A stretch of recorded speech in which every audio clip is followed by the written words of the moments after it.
My parents always favored my brother and disinherited me over a broken vase. Years later, my grandfather left me the family business, and now they're begging for forgiveness. I grew up in what could be described as a typical middle-class home in a small Colorado town. We had a two-story house with a white picket fence and a giant tree in the front yard that my brother, Lucas, and I used to climb. From the outside, our family seemed like the portrait of happiness. Two working parents, two smiling children, and a dog named Max, who barked at any squirrel that dared to cross our property. But that perfect image hid a different reality. Lucas and I used to be inseparable when we were little. We were only 2 years apart and played together all the time. My parents, Claire and David, seemed to treat us equally in those early years, celebrating our birthdays with big parties and cheering us on at our soccer games and piano recitals. But things changed when Lucas started excelling at everything. He was the star athlete, the math genius, the charismatic boy everyone wanted on their team. And I was simply Laurel, Lucas's sister. I remember the first time I felt that difference. I was about 10 years old. It was during a family dinner. Lucas had won a trophy at his basketball tournament, and my parents were so excited that they displayed it on the fireplace mantel, displacing my small art projects that used to be there. When I tried to talk about my drawing, which had been selected for a school contest, my mother smiled distractedly and said, "That's nice, honey," before returning to talk about Lucas's plays. At first, I thought it was just my imagination. Maybe I was being sensitive, I told myself. But soon the differences became more evident. If Lucas got an A on a test, my parents congratulated him as if he had discovered the cure for cancer. If I achieved the same, I barely got a good job. Worse, if I made a mistake, like forgetting homework or breaking a dish, it was a big drama. But when Lucas got into trouble, there was always an excuse. He stressed about his practices, or everyone makes mistakes. Things came to a head when I was 16. It was during the summer, before my senior year of high school. Lucas had just finished his freshman year of college and returned home for the holidays. One afternoon, my mother asked us to help her with something. I found a ceramic vase that my grandmother had handmade years ago. It was beautiful, with intricate details painted in blue and white. I stared at it for a moment, admiring the work, when Lucas, who was joking around as always, ran past and bumped into me. The vase fell to the floor and shattered into 1,000 pieces. I froze, but Lucas just shrugged and said, "It was an accident." When our parents heard the noise and saw the pieces, their reaction was immediate. Before I could say a word, my mother pointed her finger at me and exclaimed, "How could you be so careless?" I tried to explain that Lucas had been the one who pushed me, but he just remained silent, staring at the floor. My father intervened. "Stop blaming your brother for your mistakes, Laurel. That vase was very important to your grandmother." I felt betrayed and furious, but also defeated. Lucas didn't say a word to defend me, and my parents didn't want to listen. From that moment on, everything I did seemed to be a cause for criticism. If I came home late after a rehearsal, I was irresponsible. If I asked for help with my homework, it was because I wasn't trying hard enough. Meanwhile, Lucas was treated like the perfect son, incapable of doing anything wrong. When it came time to choose a college, my parents made it clear that they couldn't help me financially. "It's your responsibility to find a way," they said. However, when Lucas wanted to transfer to a more expensive university after his first year, they did everything possible to cover the additional costs. I remember sitting at the kitchen table listening to them discuss how to take out a loan for him, while I wondered why they had never shown the same level of support for me. The last straw came a few weeks after I started college. I had managed to get a partial scholarship, but I was still working part-time to cover expenses. One weekend, I came home to visit and found that my room had been converted into an office for Lucas, filled with his books and sports equipment. "We thought you didn't need it anymore," my mother said indifferently. "Lucas is using it to study during his visits." It was as if they were telling me there was no longer a place for me in their house, in their lives. That's when I decided to cut ties. It wasn't an easy decision, but I felt I had no other choice. If I stayed, I would always be the second option, the one who was never enough. I started building a life on my own, but I never imagined what the future held for me, nor how those decisions would change everything for my family. Building my life from scratch was one of the hardest things I've ever had to do. When I left home, I barely had any money saved, and although I had my scholarship, it didn't cover even half of my expenses. I ended up working two jobs, one at a coffee shop in the mornings and another as an assistant at my university library at night. The first few weeks were tough, especially since my parents didn't bother to call me once to see how I was doing. But over time, I started to get used to my new life. And although I was exhausted, I felt a small spark of freedom. For the first time, I was living for myself. The first few years were a mix of struggles and small victories. My social life was almost non-existent because I was constantly busy working or studying. There were times when I felt incredibly lonely, especially during the holidays. I remember one particular Christmas, my first year away from home. I was too embarrassed to tell my friends that I had nowhere to go. So I pretended to be busy and spent the day in my small apartment eating ramen and watching old movies. That night, I promised myself that someday I would have a life where I didn't have to pretend to be okay.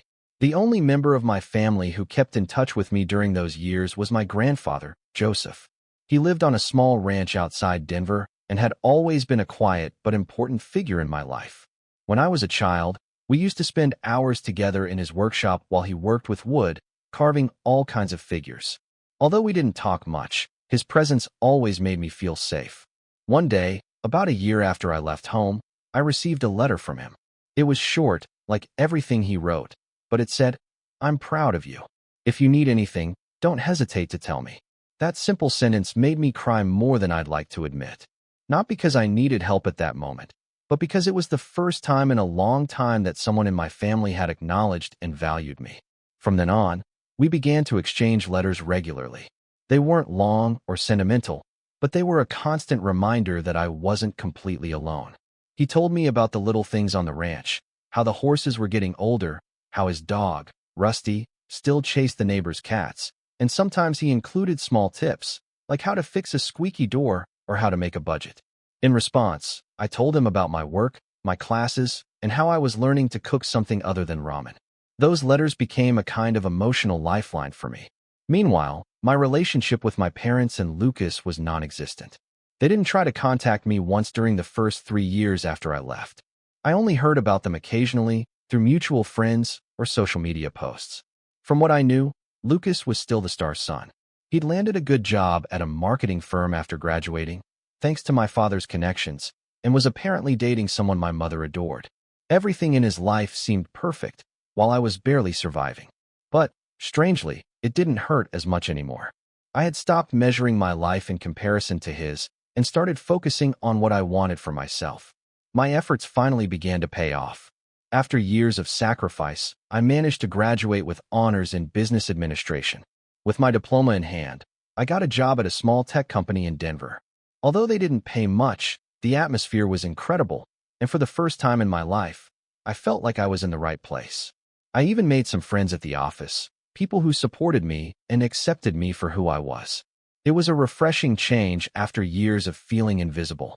A few months after starting my job, I received an unexpected call. It was my grandfather. His voice sounded more serious than usual, and he asked me to visit him at the ranch. He didn't give many details, just said it was important.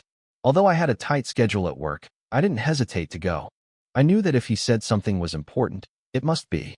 When I arrived at the ranch, my grandfather was waiting for me on the porch with his faithful dog, Rusty, by his side. His appearance worried me immediately. He looked more tired and thinner than I remembered. He invited me in, and after a while of casual conversation, he finally explained the reason for my visit. He was getting older and had health problems he hadn't mentioned before. But the most shocking thing was what he said next. He wanted me to take the reins of his business. It turned out that my grandfather not only had the ranch, but also owned a small, but successful, carpentry business that he had built from scratch. He had dedicated decades to perfecting his craft and building a solid base of loyal customers. But now, with his health deteriorating, he knew he couldn't continue much longer. He told me he'd been watching my progress from a distance and that he trusted me to carry on his legacy. "You have the determination and intelligence to do it," he said. "Lucas has never shown any interest in this, and your parents, well, they're not cut out for it." I was completely surprised. I had never considered myself a businesswoman, let alone in a field like carpentry. But at the same time, I felt a deep honor. My grandfather believed in me in a way that no one else had, and that meant more than I could express. We agreed that I would spend weekends at the ranch to learn everything I could about the business while continuing to work at my current job. Over the following months, I spent hours alongside my grandfather, absorbing every lesson, from how to handle the tools to how to deal with clients. It wasn't easy, but I loved it. For the first time in my life, I felt like I was building something tangible, something that truly belonged to me. The months I spent learning the carpentry business alongside my grandfather were some of the most significant of my life. He not only taught me the technical aspects of the work, but also how to manage finances, how to deal with difficult clients, and most importantly, how to build something with integrity. Although I continued to work at my office job during the week, the weekends at the ranch made me feel more connected to myself than I had ever been. However, my grandfather was not in good health. Although he tried to hide it, I knew that every day it was harder for him to stand for long periods or carry heavy tools. His diagnosis of heart failure, which he finally shared with me, was a hard blow. But despite his health problems, he remained optimistic, patiently guiding me and making sure I knew everything necessary to carry on when he could no longer do so. One day, after a long day of work in the workshop, we were sitting on his porch as the sun set. Rusty, his dog, was sleeping at our feet. My grandfather looked at me and said something I'll never forget. "Laurel, I'm very proud of you. I know it wasn't easy what you went through with your parents and Lucas, but it made you stronger. I want you to remember that this business isn't just wood and tools. It's an extension of our family. It's something I built with my hands for future generations to take care of, and now it's yours." I remained silent for a moment, digesting his words. He had never been someone of many emotions, but at that moment, I felt all his support and trust. I accepted his offer with tears in my eyes, promising him that I would do everything possible to honor his legacy. Shortly after that conversation, my grandfather decided to formalize everything legally. He made arrangements for the business, the ranch, and all his properties to be transferred to my name in his will. He also left clear instructions that everything should pass directly to me, without interference from my parents or Lucas. Although he never mentioned my parents directly, I knew this decision would bring problems. But my grandfather wasn't someone who could be intimidated. It wasn't long before the news began to circulate within the family. At first, I thought it wouldn't be a big deal. After all, Lucas had never shown any interest in the carpentry business, and my parents had never been involved in my grandfather's life. But I underestimated how greedy they could be. One weekend, while I was at the ranch, I received an unexpected call from my mother. It was the first time she had contacted me in almost 4 years. Her tone was surprisingly warm, almost too warm, and it wasn't long before she dropped the real reason for her call. "I heard your grandfather is giving you the ranch and his business," she said in a voice laden with insinuation. "That's wonderful, Laurel, but you know, those things are part of the family. Maybe we should sit down and talk about how we could manage them together." My blood boiled. Manage them together? Like when you kicked me out of the house for something I didn't even do. I replied, trying to stay calm. My mother seemed to pretend not to hear that part and continued talking to me as if nothing had happened. "Well, that was a long time ago. Everyone makes mistakes. The important thing is that we're family and we should stick together." It was obvious that her interest in keeping us together had nothing to do with reconciliation and everything to do with the idea that I now own my grandfather's legacy.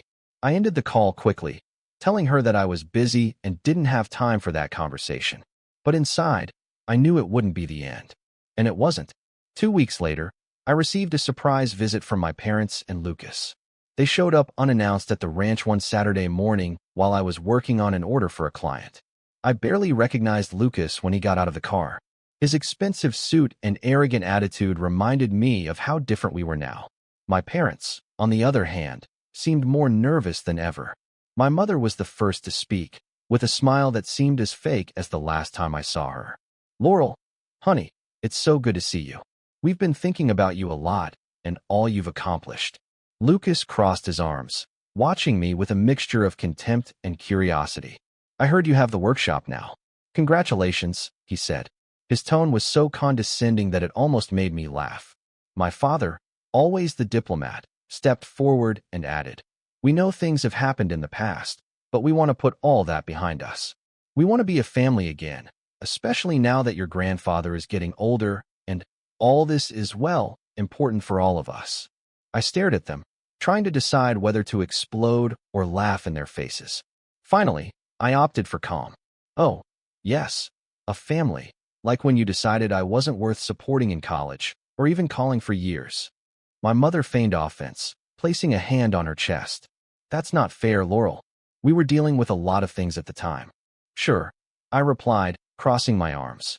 Dealing with Lucas's things, I suppose. The conversation didn't last much longer after that. I made it clear that I wasn't interested in reconciliations based on lies and greed.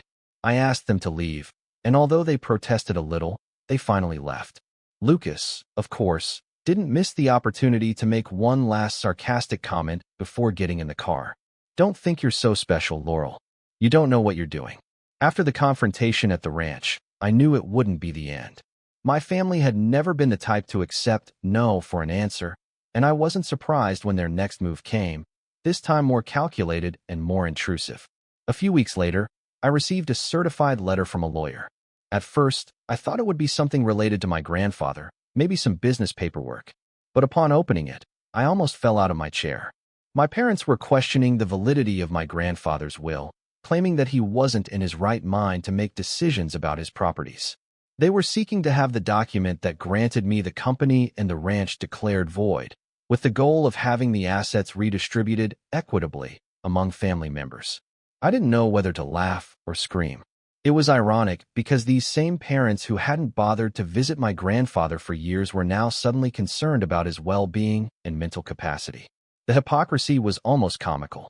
However, this move was more serious than it seemed. Although I knew the will was well-drafted and that my grandfather had been in his right mind when he signed it, the mere fact that they were contesting it could create costly and stressful legal problems. That night, I called my grandfather to inform him of the letter. I expected him to be as furious as I was, but his response took me by surprise. I expected it, he said calmly. Your mother has always been like that, Laurel. She's never known how to accept no. I apologized for all the stress this could cause him, but he interrupted me. Don't apologize for anything. This isn't your fault. It's my decision, and I'm completely sure of it. If they want to fight, let them fight, but don't pay attention to them. Focus on the work and keep moving forward. Although his words calmed me down a bit, I couldn't help but feel trapped in a storm I hadn't asked for. I decided to seek legal advice, and although the lawyer I hired confirmed that the will was solid, he also warned me that my family could prolong the process if they were really determined to do so. It was a common tactic in these cases, to try to wear down the other party emotionally and financially until they gave in. Meanwhile, my parents didn't stop trying to contact me. My mother started texting me almost every day, alternating between pleas and veiled threats. We don't want to fight with you, Laurel, one of her messages said, but if you insist on ignoring us, we'll have to take more drastic measures. This isn't just yours, it's all of ours. Lucas, for his part, seemed to be enjoying the drama. He posted passive-aggressive comments on social media, insinuating that I was taking advantage of the situation and stealing from the family. Although I had blocked most of them, some things reached my ears through friends or acquaintances. One post, in particular, infuriated me more than the others. A photo of Lucas posing in front of a new car, with the caption, "Some of us work hard for our things, we don't inherit them." It was the height of hypocrisy, coming from someone who had had everything paid for by my parents his entire life. The situation reached a critical point when, one Saturday afternoon, a group of relatives showed up at the ranch without warning. I was working in the workshop, carving a custom order for a client, when I heard the sound of several cars arriving in the driveway. Looking out the window, I saw my parents, Lucas, and a couple of uncles and cousins I hadn't seen in years. My heart began to pound as I walked out onto the porch, bracing myself for the worst. My mother was the first to speak, adopting a falsely sweet tone. "Laurel, we need to talk. This is going too far."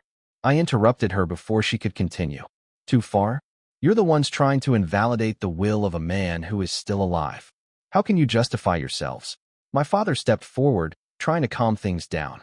"We don't want to fight, Laurel. We just believe that decisions about family assets should be made among everyone. Your grandfather isn't in a position to think about what's best in the long run." I laughed, unable to contain my disbelief. "And now you're experts on what my grandfather needs? Where were all of you when he needed help with the ranch, or when he was alone at Christmas? You have no right to have an opinion on any of this." Lucas, who had been leaning against his car, decided to intervene. This isn't as simple as you make it out to be, Laurel. You're not the only interested party here. This business and these properties are a family legacy, and you can't just take them as your own. I felt my patience wearing thin. I'm not taking them. He gave them to me. For a good reason, I suppose, considering how all of you have behaved. The argument continued for what seemed like an eternity. My mother started crying, Lucas raised his voice, and my uncles tried to intercede as mediators, suggesting fair solutions that involved me sharing the properties or selling the business to divide the money. Finally, after hours of exhausting confrontation, I asked them to leave. I'm not going to change my mind, I said firmly. And if you keep insisting, I'll take legal action to keep you away from here. Although they finally left, I couldn't help but feel emotionally drained. Anger, sadness, and frustration hit me like a wave. Although I knew I had made the right decision, I couldn't help but wonder if I would ever have peace. The next day, I visited my grandfather and told him everything that had happened. He listened patiently as I unloaded my frustration, and when I finished, he simply said, "Don't let them take away your joy, Laurel.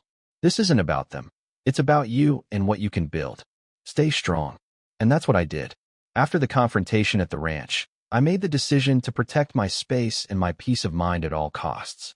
I wasn't going to let my family, who had never been present when I needed them most, interfere with the legacy my grandfather entrusted to me.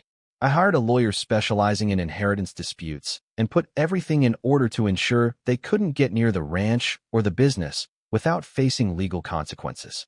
It was a significant expense, but it was worth it.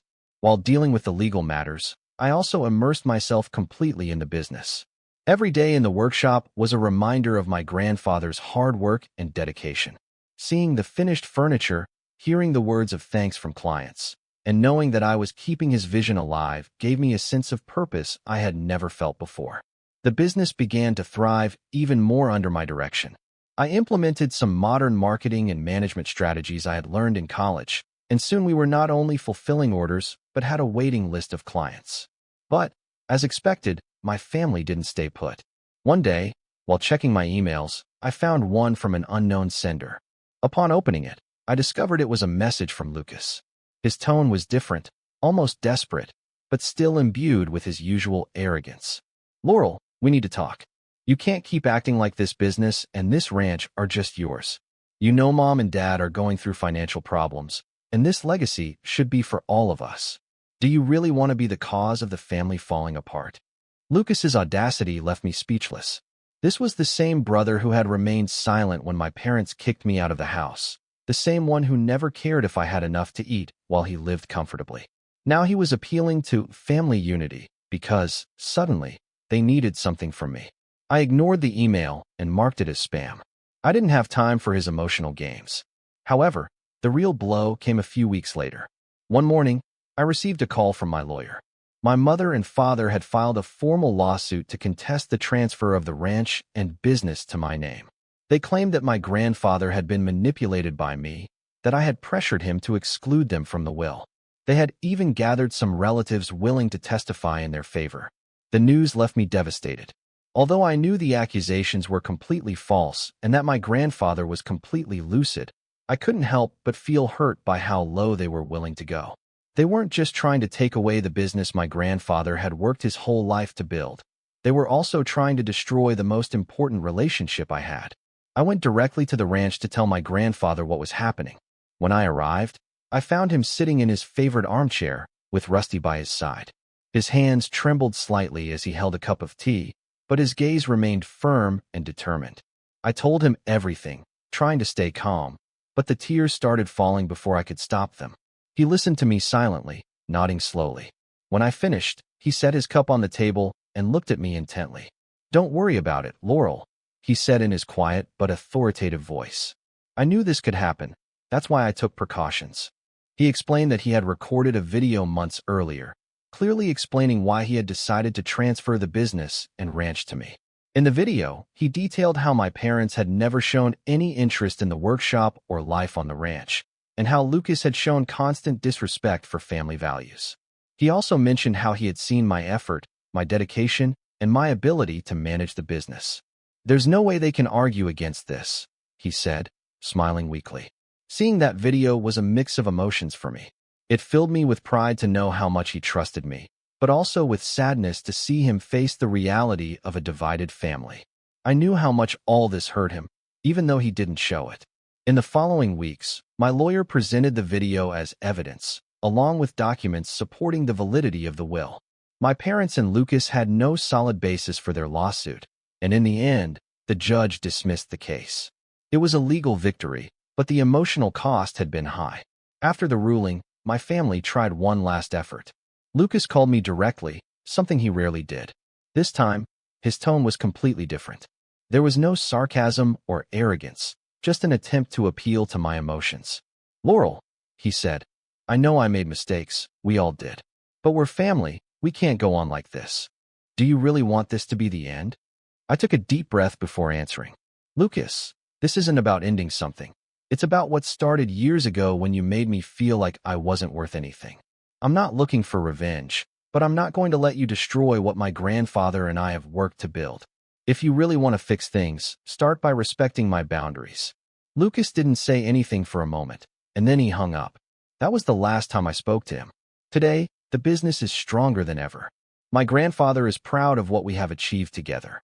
Although his health continues to deteriorate, every day in the workshop is a reminder of the strength and resilience I have found within myself. And although there are still times when I wonder how my life could have been if my family had been different, I no longer let those thoughts consume me. Story 2. My parents left me in an orphanage because my brother was born and they said they couldn't raise us both, but now they want me to pay for his college because they're bankrupt. I'm Liam. I'm 27 years old, and my story begins long before I could remember what family meant. I grew up feeling like a stranger in my own home, even though I didn't fully understand why my parents, Michael and Claire, had me when they were relatively young, at a time when they were still learning to navigate adulthood. We weren't rich, but we weren't living in misery either. My parents had stable jobs. My father was a bus driver, and my mother worked at the reception desk of a small medical office. I always thought we were a normal family until my younger brother, Lucas, arrived. For as long as I can remember, I was always the awkward child in the family. There were no pictures of me on the walls of our home. My clothes were always secondhand. My toys were the ones my cousins no longer wanted, and the few times my parents took me anywhere seemed more out of obligation than desire. I never understood their indifference until I was old enough to put the pieces of the puzzle together. When I was 6 years old, my mother became pregnant with my brother. It was a planned and celebrated pregnancy, the opposite of my existence.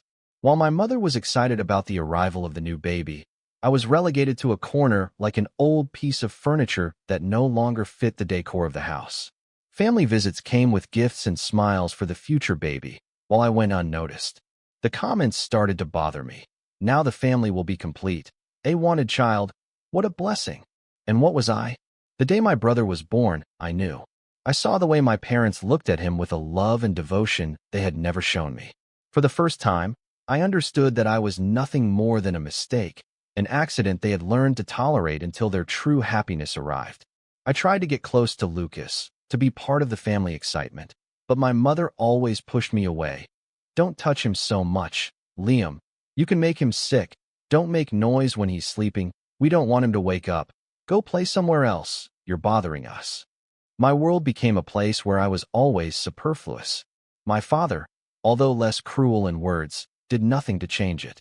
He just looked at me with pity or ignored me when it wasn't convenient for him. And so the months went by, becoming increasingly invisible in my own home.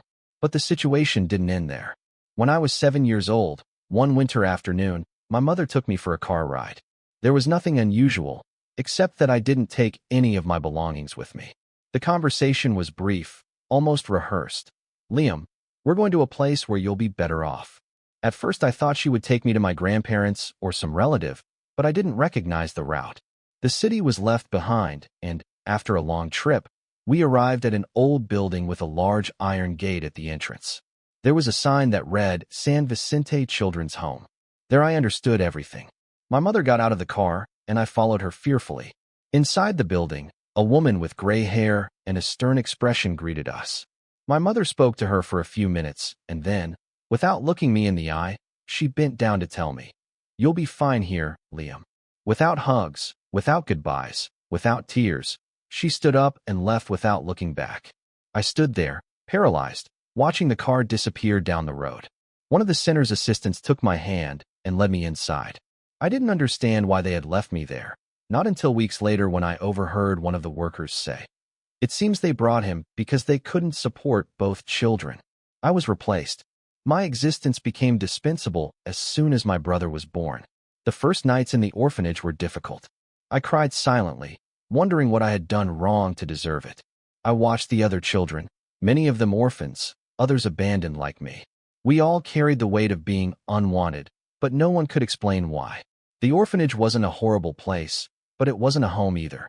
The caregivers did their best to care for us, but there wasn't enough love to go around among so many children with invisible scars. They gave us food, shelter, and education, but not affection. I quickly learned that the only person I could rely on was myself. As the years passed, I became convinced that they would never come back for me. At first, every time the phone rang or a visitor arrived, my heart would race with the hope that my parents had changed their minds. But they never came. They never wrote. They never asked about me. My family had moved on without me, as if I had never existed. It wasn't until I turned 18 that I finally left the foster care system. I had nowhere to go, but I had something they had taught me over the years: to survive. I got a small job at a fast food restaurant, where I learned the value of money and how hard it was to earn it. For years I worked day and night, saving every penny so I could build my own future. I promised myself that I would never depend on anyone again, until one day I received an unexpected call. An unknown number appeared on my phone screen. I answered without thinking much, and on the other end of the line, I heard a voice I hadn't heard in 20 years. "Liam, it's Mom." My mother's voice sounded exactly as I remembered it: cold, emotionless, as if she were calling to ask me for a trivial favor instead of contacting me for the first time in 20 years. For a moment, I couldn't answer, my mind stunned by the number of thoughts exploding inside my head. Why was she calling me now? How did she get my number? What did she expect me to say? "Liam, are you there?" she asked in a tone that tried to sound maternal, but couldn't disguise her discomfort. My first instinct was to hang up, to slam the door in her face the same way she had done with me 2 decades ago, but instead I took a deep breath and forced myself to speak. "Why are you calling me?" There was an awkward silence on the line before she answered. "We need to talk. Liam, it's important." Her voice faltered as if she were choosing her words carefully. "We need. I don't want to talk to you. You didn't miss me. You're not sorry for what you did. Just a cold we needed." My heart hardened. I knew this call wasn't a sudden outburst of maternal love, not after 20 years of absolute silence. "I don't see what could be important between us," I replied coldly. "You left me in an orphanage when I was 7 years old. 20 years later you call me as if nothing happened. Why?" Her voice trembled. "I know it's been many years, but don't think I never thought of you." I laughed bitterly. "You didn't think of me enough to come looking for me." She sighed as if my answer was exhausting her. "Please, son, can we talk in person?" "Son," as if she had the right to call me that. "I'm busy. I don't have time to play happy family." "It's about your brother," she said hurriedly before I could hang up. That name made me stop. "Lucas." Gritting my teeth, I remained silent. "Lucas is in trouble, Liam, and we need your help." "My help?" I repeated, feeling a surge of disbelief. "How exactly do you think I can help you after everything you've done?" "We can talk in person," she insisted. "We'll explain everything." There was something in her tone that made me realize how desperate she was. I still didn't understand what they wanted from me, but my gut told me it wasn't anything good. And what if I say no? There was another awkward silence. My mother hesitated for a moment before answering. "Please, Liam, we're not asking for much, just a meeting." She wasn't serious. If they were contacting me after 20 years, it was because they wanted something big, and for some reason I couldn't understand. I agreed. Maybe it was out of curiosity, or maybe because, after all the hate I carried for years, I wanted to see with my own eyes what they had become. I wanted to see if they had any humanity left, or if they were still the same people who had discarded me as if I were worthless. "Tomorrow, just one meeting." She let out a sigh of relief. "Thank you, Liam. I'll send you the address." I didn't say anything else. I hung up. I stared at the phone feeling a mixture of anger, anxiety, and a hint of something I didn't want to admit: expectation. Not because I expected my parents to have changed, but because, for the first time in 20 years, they were the ones who needed me. The next day, I arrived early at the cafe where we agreed to meet. It was a small establishment in downtown Austin, Texas, a place neutral enough to hide the surreality of the situation. I ordered a black coffee, sat by the window, and waited, absently watching the traffic while my mind went over every detail of my forgotten childhood. 20 minutes passed before the cafe door opened and my parents entered. My heart beat hard, mixing contained rage with a disconcerting nervousness. I watched them as they approached. My father, Michael, looked aged, with premature gray hair and the hunched posture of someone carrying worries on their shoulders. My mother, Claire, looked pale, nervous, very different from the cold and insensitive woman who abandoned me years ago. Seeing me, they hesitated for a second before approaching the table. Without giving them time to take control of the situation, I pointed to the chairs in front of me and said firmly, "Sit down." My voice came out harsher than I had planned, but I needed to make it clear that I wasn't there to make peace easily. They both obeyed in silence. My mother tried to smile shyly, but I didn't respond to her gesture.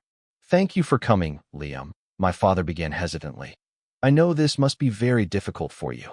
His feigned empathy irritated me immediately. "You have no idea," I replied sharply. "But I'm here now. What do you want?" My mother quickly intervened in a tone that pretended to be conciliatory. "Liam, first we want to tell you that we're sorry for what happened." I couldn't help a short, sarcastic laugh that made them both lower their eyes. "Sorry for what exactly?" "For abandoning me like I was trash or for forgetting about me for 20 years. My father shifted uncomfortably in his seat and said almost in a whisper, "We know we made mistakes, Liam. We don't expect you to forgive us right now, just to listen to us." I sighed reluctantly, giving them a signal to continue. I wanted to finish as soon as possible. "Your brother Lucas is now 20 years old," my mother explained, her eyes fixed on her hands clasped on the table. "He was always a good student. He was accepted into the University of Texas, here in Austin, and he's studying medicine. It's his dream to be a doctor." I felt a chill of resentment.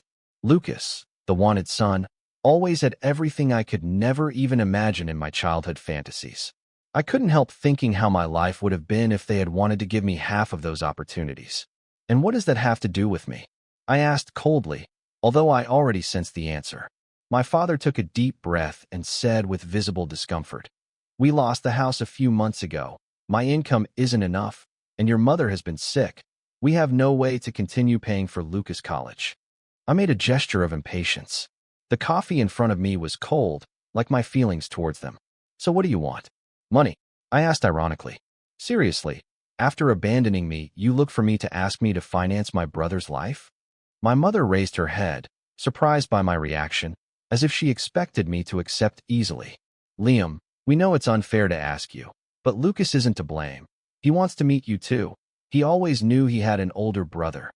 Does Lucas want to meet me, or does he need the money for college?" I interrupted curtly. They looked at each other, clearly disoriented by my frankness. "He doesn't know we're asking you for this," my father said. "We thought you could help us. We know you've done well.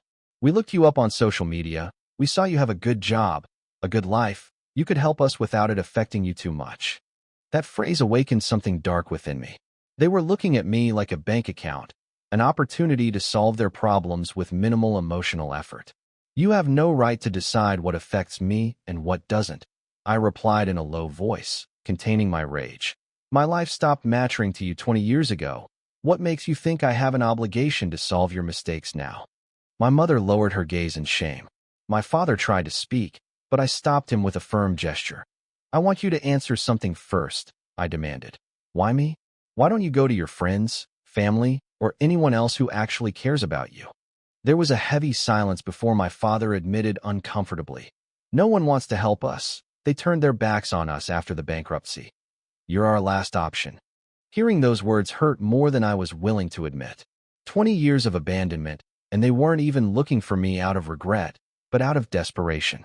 I closed my eyes for a moment, controlling my emotions. "You abandoned me because Lucas was born. You preferred one son over the other. Now you expect me to finance his life while I grew up alone in an orphanage without anyone's help." My voice began to rise, attracting curious glances from nearby tables.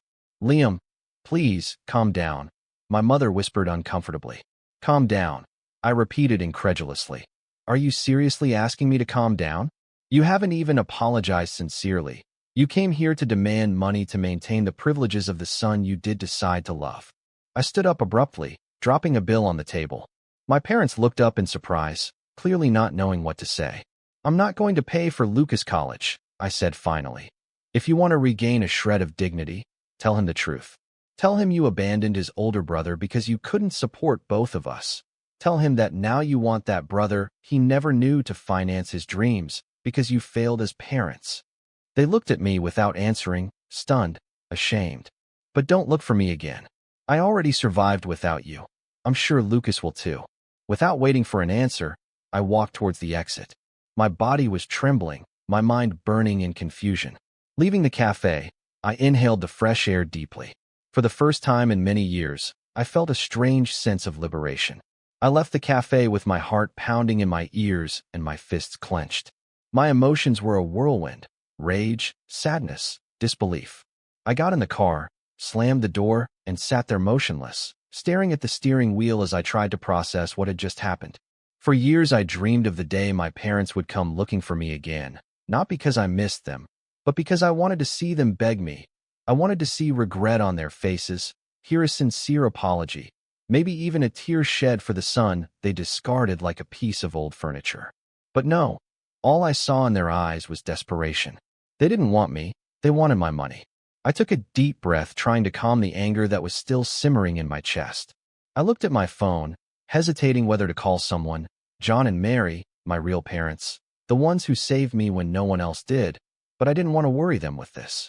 I knew that if I told them, Mary would insist that I forgive them, that resentment would only hurt me, and, although she was partly right, I couldn't simply erase 20 years of abandonment with a conversation in a cafe. I started the engine and drove aimlessly, letting the city pass like a blur through the windows. I couldn't go home, not yet. I needed to clear my head, to give my mind space to find clarity. After a while I stopped at a park, got out of the car, and walked without a definite destination, letting the fresh air help me calm down. I sat on a bench and watched the families around, fathers playing with their children, mothers hugging their little ones. That was the childhood I never had. Then my phone rang. I looked at the screen, and, to my surprise, it was an unknown number. For a moment I thought about ignoring it, but something inside me made me answer. Hello. There was a brief silence before a male voice spoke on the other side. Liam, it's Lucas. I felt a knot form in my stomach. I wasn't prepared for this. How did you get my number? Mom gave it to me. He replied in a voice that sounded shy, nervous. I didn't know him. I didn't know my brother. I had no idea who he was. Let me guess, I said coldly. Did they tell you I'm the missing brother who magically has money to pay for your college? Lucas took a few seconds to answer. No. Well, yes, they mentioned something about that, he admitted. But I'm not calling you for that. I wanted to talk to you, to meet you. That comment caught me off guard. Was he being honest, or was this just another play by my parents to manipulate me? And why would you want to meet me now? There was a sigh on the other end of the line. Because I spent 20 years knowing I had a brother that no one talked about. Because I grew up in a house where there was a void, an absence that no one wanted to tell me the truth about. His words made me frown. A void, an absence? That didn't make sense. He was the wanted child, the perfect son. I was the one who was in the way. Lucas, don't play with me. I don't know what our parents told you, but I know you didn't spend your childhood missing me. I don't know you, Liam, he said firmly. I can't say I missed you because I didn't even know what you were like, but I did notice the uncomfortable looks when I asked questions, the silences when I mentioned that I must have an older brother. I always knew something wasn't right. I remained silent. This wasn't what I expected. I don't want you to pay for my college, he continued. I just want to understand why you disappeared. That comment made me let out a bitter laugh. I disappeared because they abandoned me. Lucas, because our parents left me in an orphanage and never looked back, because they made me feel worthless. Lucas didn't answer immediately. When he did, his voice sounded more tense. I didn't know that. Of course you didn't. Because they didn't want you to know, because they preferred to tell you a version where they weren't the villains of this story. The silence on the other end of the line confirmed something for me. Lucas really didn't know the truth. "If you want to meet me," I said after a few seconds, "you'll do it with the truth on the table. I'm not interested in a fake relationship based on lies. I want to hear everything." He replied with a determination I didn't expect. I exhaled slowly, closing my eyes for a moment. I wasn't sure if I could trust him, but for the first time in my life, I had the opportunity to decide. The next day arrived faster than I expected. I didn't know if I was nervous, angry, or just exhausted. I spent the night thinking about what I would say to Lucas. Could I trust him, or was this just another manipulation by my parents to try to soften me up? We met at a different coffee shop, far from my parents' house. I didn't want to go back to that toxic environment. When I arrived, Lucas was already there, sitting at a table with a coffee in his hand. He looked uncomfortable, restless, as if he didn't know exactly how to start the conversation. I sat across from him without saying anything at first. I observed him. He had a familiar air, the same eyes as my mother. But there was something in his expression, something genuine. He wasn't like them. "Thanks for coming," he said, breaking the silence. I gave him a small nod without softening my gaze. "You said you wanted to meet me, fine, but if we're going to talk, I want the truth. What did they tell you about me?" Lucas fiddled with his cup before answering. "Not much. I grew up knowing I had a brother, but every time I asked, Mom and Dad avoided the subject. They told me that things were difficult when I was born, that you went away with some distant relatives because they couldn't support both of us." I laughed incredulously. "Distant relatives? They abandoned me in an orphanage. Lucas, they never came back for me." His face tightened. "I found out yesterday, when you reappeared in our lives. I finally confronted them and they admitted that they left you there, but they said it as if it had been a logical decision, as if they had no other choice." I crossed my arms. "And what do you think?" Lucas took a while to answer, but when he did, his voice sounded firmer than I expected. "I think it was cruel, that there's no excuse." For the first time, I felt he was speaking sincerely. He didn't seem like a puppet of our parents. I sighed and leaned back in my chair. I didn't know what to do with this.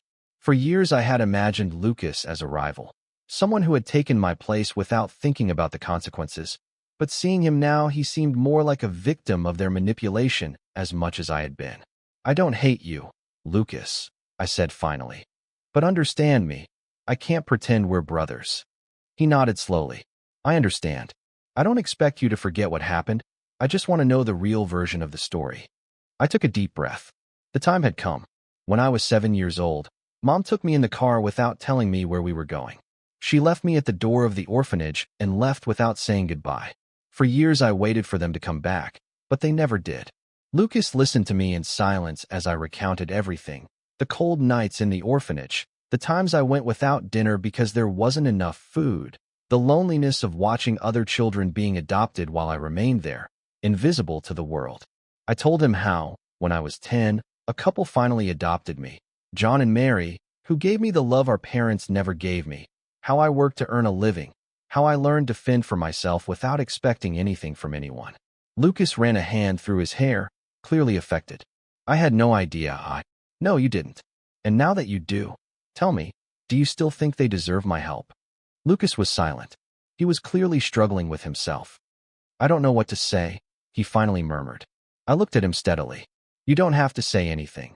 But if you ever thought our parents were good people, I hope you now understand that they're not." Lucas shifted uncomfortably in his seat. "I know they're not perfect, but they're our parents, Liam." My jaw tightened. "They're not your parents. I don't owe them anything." There was another long silence between us. Finally, Lucas sighed. "If you decide not to help them, I'll understand." I raised an eyebrow. "Were you expecting me to?" Lucas shook his head. "No, I just wanted to meet you, to know who you really are, not the story they told me." I stared at him for a moment. For the first time, I believed his words. "Okay, but don't expect this to make us a family." Lucas gave a sad smile. "No, but at least maybe we can talk once in a while." After my meeting with Lucas, I spent several days processing everything. I felt strange, as if I had opened a door to a past I had buried long ago. What bothered me most wasn't the anger I still felt for my parents, but the confusion regarding Lucas. It wasn't his fault, he hadn't abandoned me, but at the same time his existence had been the reason I was discarded. I tried to continue with my life as if nothing had happened, focusing on my work, my business, on John and Mary, but an uneasy feeling haunted me, as if something was about to happen, and I wasn't wrong. One afternoon, while reviewing some documents in the office of one of my restaurants, my phone rang. It was my mother. I ignored it. It rang again, and again, and again. Annoyed, I finally answered. "What do you want?" "How dare you fill Lucas' head with lies?" she snapped, her tone full of fury. I leaned back in my chair, feeling a surge of satisfaction. So she had finally found out. "They're not lies, Mom," I said coldly. "I told him the truth you hid from him his whole life." "You wanted to make us look like monsters," she yelled. "You didn't need my help for that," I retorted, perfectly calm. There was a tense silence.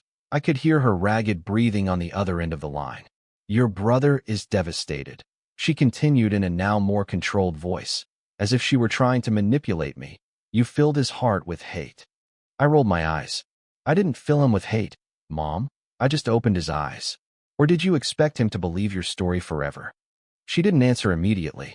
Then her tone changed, becoming softer, almost pleading. "Look, Liam, we made mistakes, we know, but we're family, and in difficult times family supports each other." I laughed, unable to contain myself. "Family? You have no idea what that word means. Don't you think we deserve a second chance?" She tried again. I gritted my teeth, my patience wearing thin. "No, because you never gave me one." The silence lengthened, as if she were looking for a way to twist the conversation in her favor. "So, you really won't help us." There it was, the real reason for the call. I got up from my chair and looked out the window of my office. The city kept moving, the world kept turning, and I was no longer a helpless child dependent on them. I answered firmly, "No, and I'll tell you something else. Don't call me again." "Liam, you can't do this," she insisted, her tone again desperate. "We're your blood." I closed my eyes for a moment, feeling a mixture of relief and sadness. "No, you're just people who brought me into the world. Nothing more." And I hung up. I dropped the phone on the desk and exhaled slowly. It was over, I thought. With that call, everything was over, that I had finally closed that chapter of my life. But I was wrong. 2 days later, while checking inventory at one of my restaurants, I received a notification of a message on social media. It was from a profile I didn't recognize, but the content of the message made my stomach sink. "You're selfish. Your parents gave everything for you, and now you're letting them die in misery. You have no heart." I frowned. Before I could process it, more messages arrived. Dozens, some calling me ungrateful, others insinuating that I had betrayed my family. My parents were manipulating the story. I opened Facebook and confirmed it. My mother had made a public post. "It's hard as a mother to accept that one of your children denies you in your time of greatest need. We raised Liam with love. We fed him. We clothed him.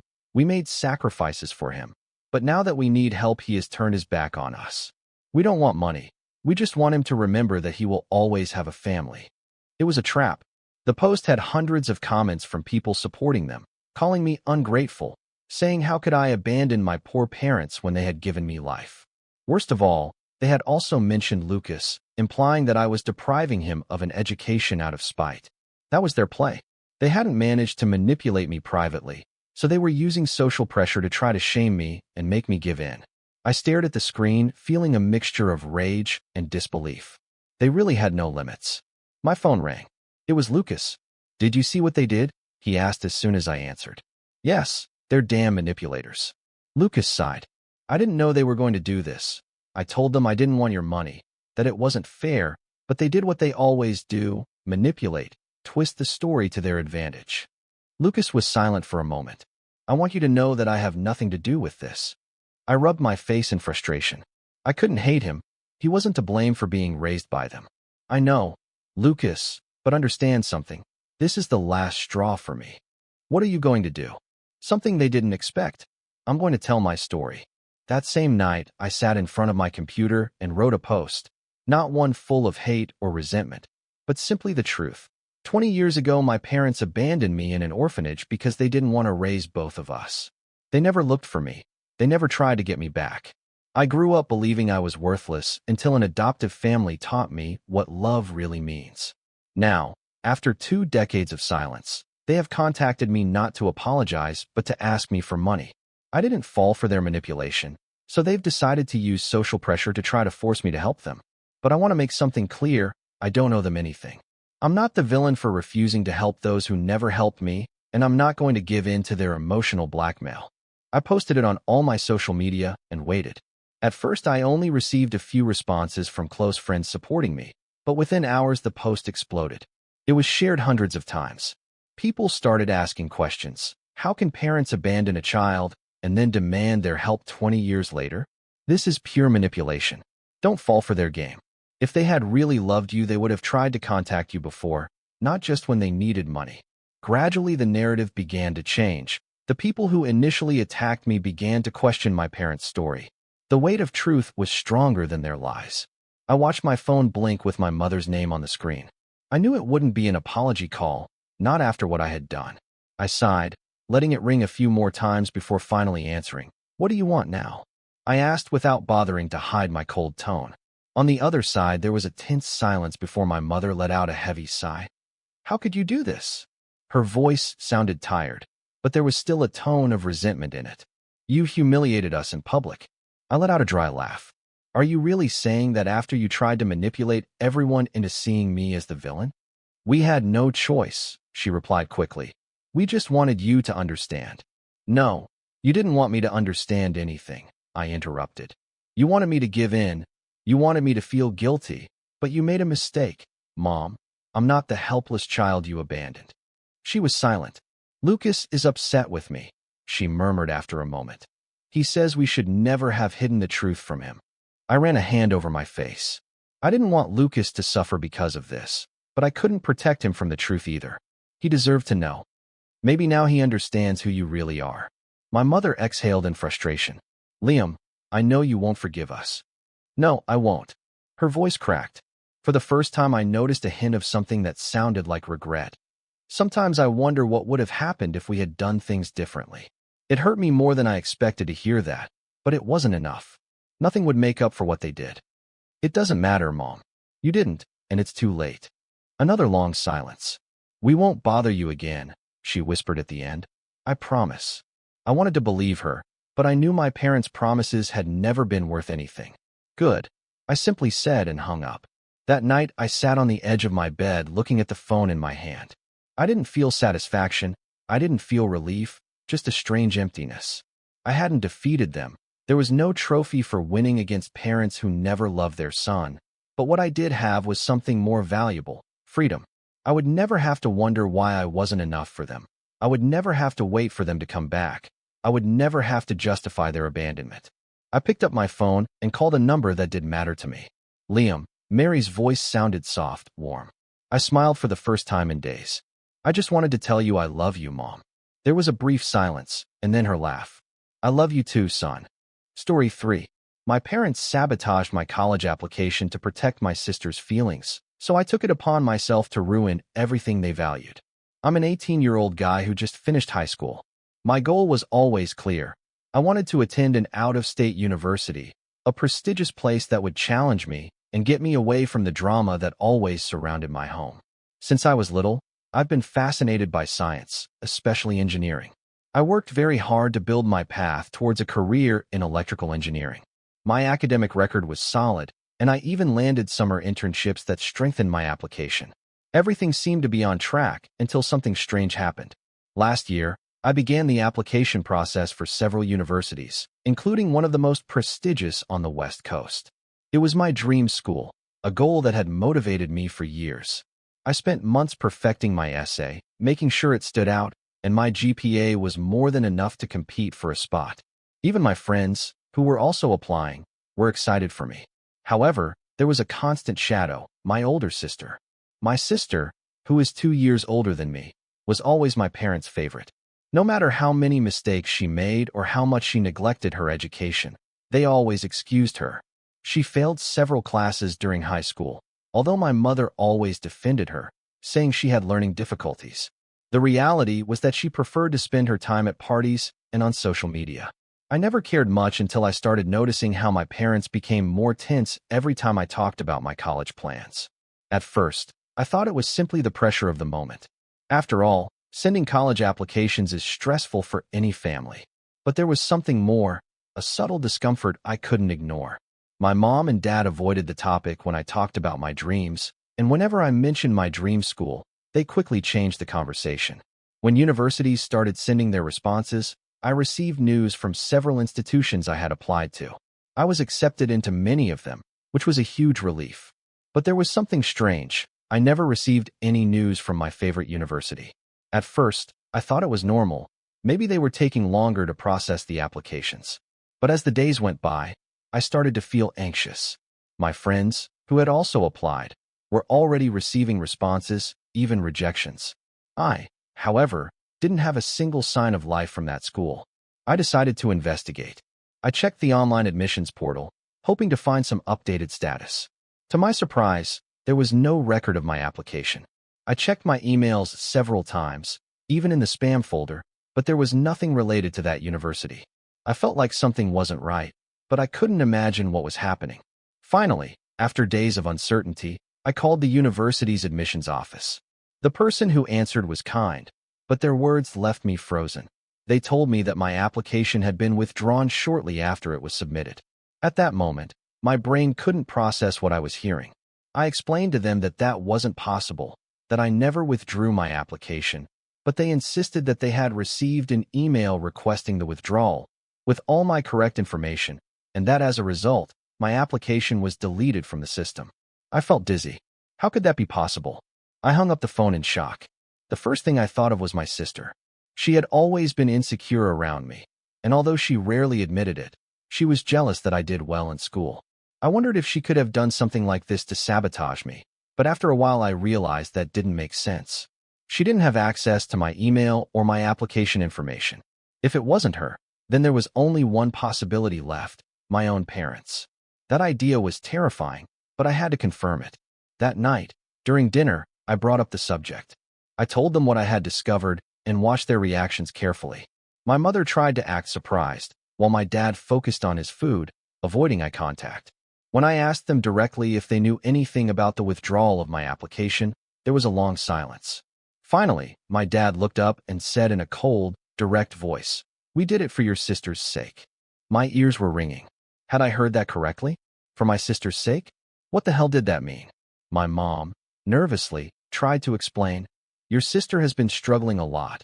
Comparing herself to you only makes things worse for her. We thought that if you got into that university, it would be devastating for her self-esteem." I couldn't believe what I was hearing. My own parents sabotaged my future, my dream, to protect my sister's feelings. It was like they had slapped me emotionally in the face. I couldn't even yell. I was too stunned to react. That night, I locked myself in my room. I couldn't think, I couldn't sleep. I only felt rage, a fire growing in my chest. My own parents betrayed me to favor someone who never made an effort to improve. At that moment, I swore I wouldn't let them get away with it. After that revelation, I shut myself in my room, feeling a mixture of disbelief and rage. How could my own parents, the people who were supposed to support me, sabotage me like that? My dream of attending that university wasn't just a passing fantasy. It was something I had worked towards for years, and now everything was destroyed because my parents wanted to protect my sister's feelings. It was absurd. That night, as I tried to calm down, I realized something important. If they could act behind my back and ruin my plans without even thinking twice, I could play that game too. But unlike them, I wasn't going to do something impulsive. If I wanted revenge, I had to think carefully and hit where it hurt them most, and I knew exactly where their weak spot was. My parents had always been materialistic. They valued appearances and what others thought of them very much. Although we weren't millionaires, they had inherited a fairly large house and some money from my paternal grandparents, and they loved to show off their lifestyle. They had friends in the community and cared a lot about being seen as an exemplary family. My mother constantly boasted about how she supported her children and how well she was raising her family. My father, for his part, enjoyed his reputation as a man of principles. If I was going to hit back, I was going to attack those things they valued so much.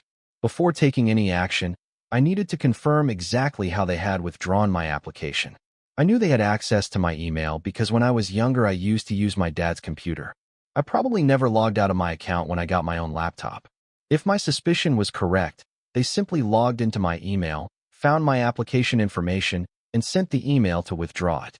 It was a dirty and calculated act, and the idea that my own parents were capable of such a thing infuriated me even more. I grabbed my laptop and started checking my email account. I was looking for any trace of the withdrawal of my application, but as expected, there was nothing. They must have deleted the emails after sending the message. However, there was one thing they couldn't erase: the activity history in my account. I went into the security settings and checked the recent logins. There it was. 2 weeks after submitting my application, there was a login from my dad's computer on the very day the university received the email requesting the withdrawal. That was the proof I needed. There were no more doubts. They did it. I felt betrayed, but that betrayal also gave me a clarity I had never had before. I didn't care what they thought of me anymore. My only concern was making sure they paid for what they had done. My paternal grandparents had always been a neutral figure in my life. Although they didn't intervene much in my parents' decisions, I knew they loved me and cared about my well-being. If anyone could understand the seriousness of this situation, it was them. Also, they were the people who ultimately controlled the estate that my parents valued so much. I decided to visit them the next day. I didn't tell my parents where I was going because, frankly, I didn't feel the need to inform them of anything anymore. When I arrived at my grandparents' house, they greeted me with a warm smile. I sat down with them in the living room, and, after a moment of silence, I told them everything. I explained how I had worked hard to apply to my dream university, how my parents had withdrawn my application without my knowledge, and how they justified it by saying it was for my sister's sake. As I spoke, I could see my grandfather's expression harden. My grandmother, who was normally calm and compassionate, seemed on the verge of tears. "This is unacceptable," my grandfather finally said. His voice was low but firm, and I knew he was furious. "They have no right to interfere with your future like this."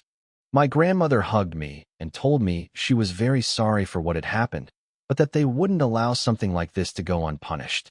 My grandparents were older people, but they had an energy and determination that inspired me. That's when my grandfather suggested something that would change everything. "We're going to fix this," he said.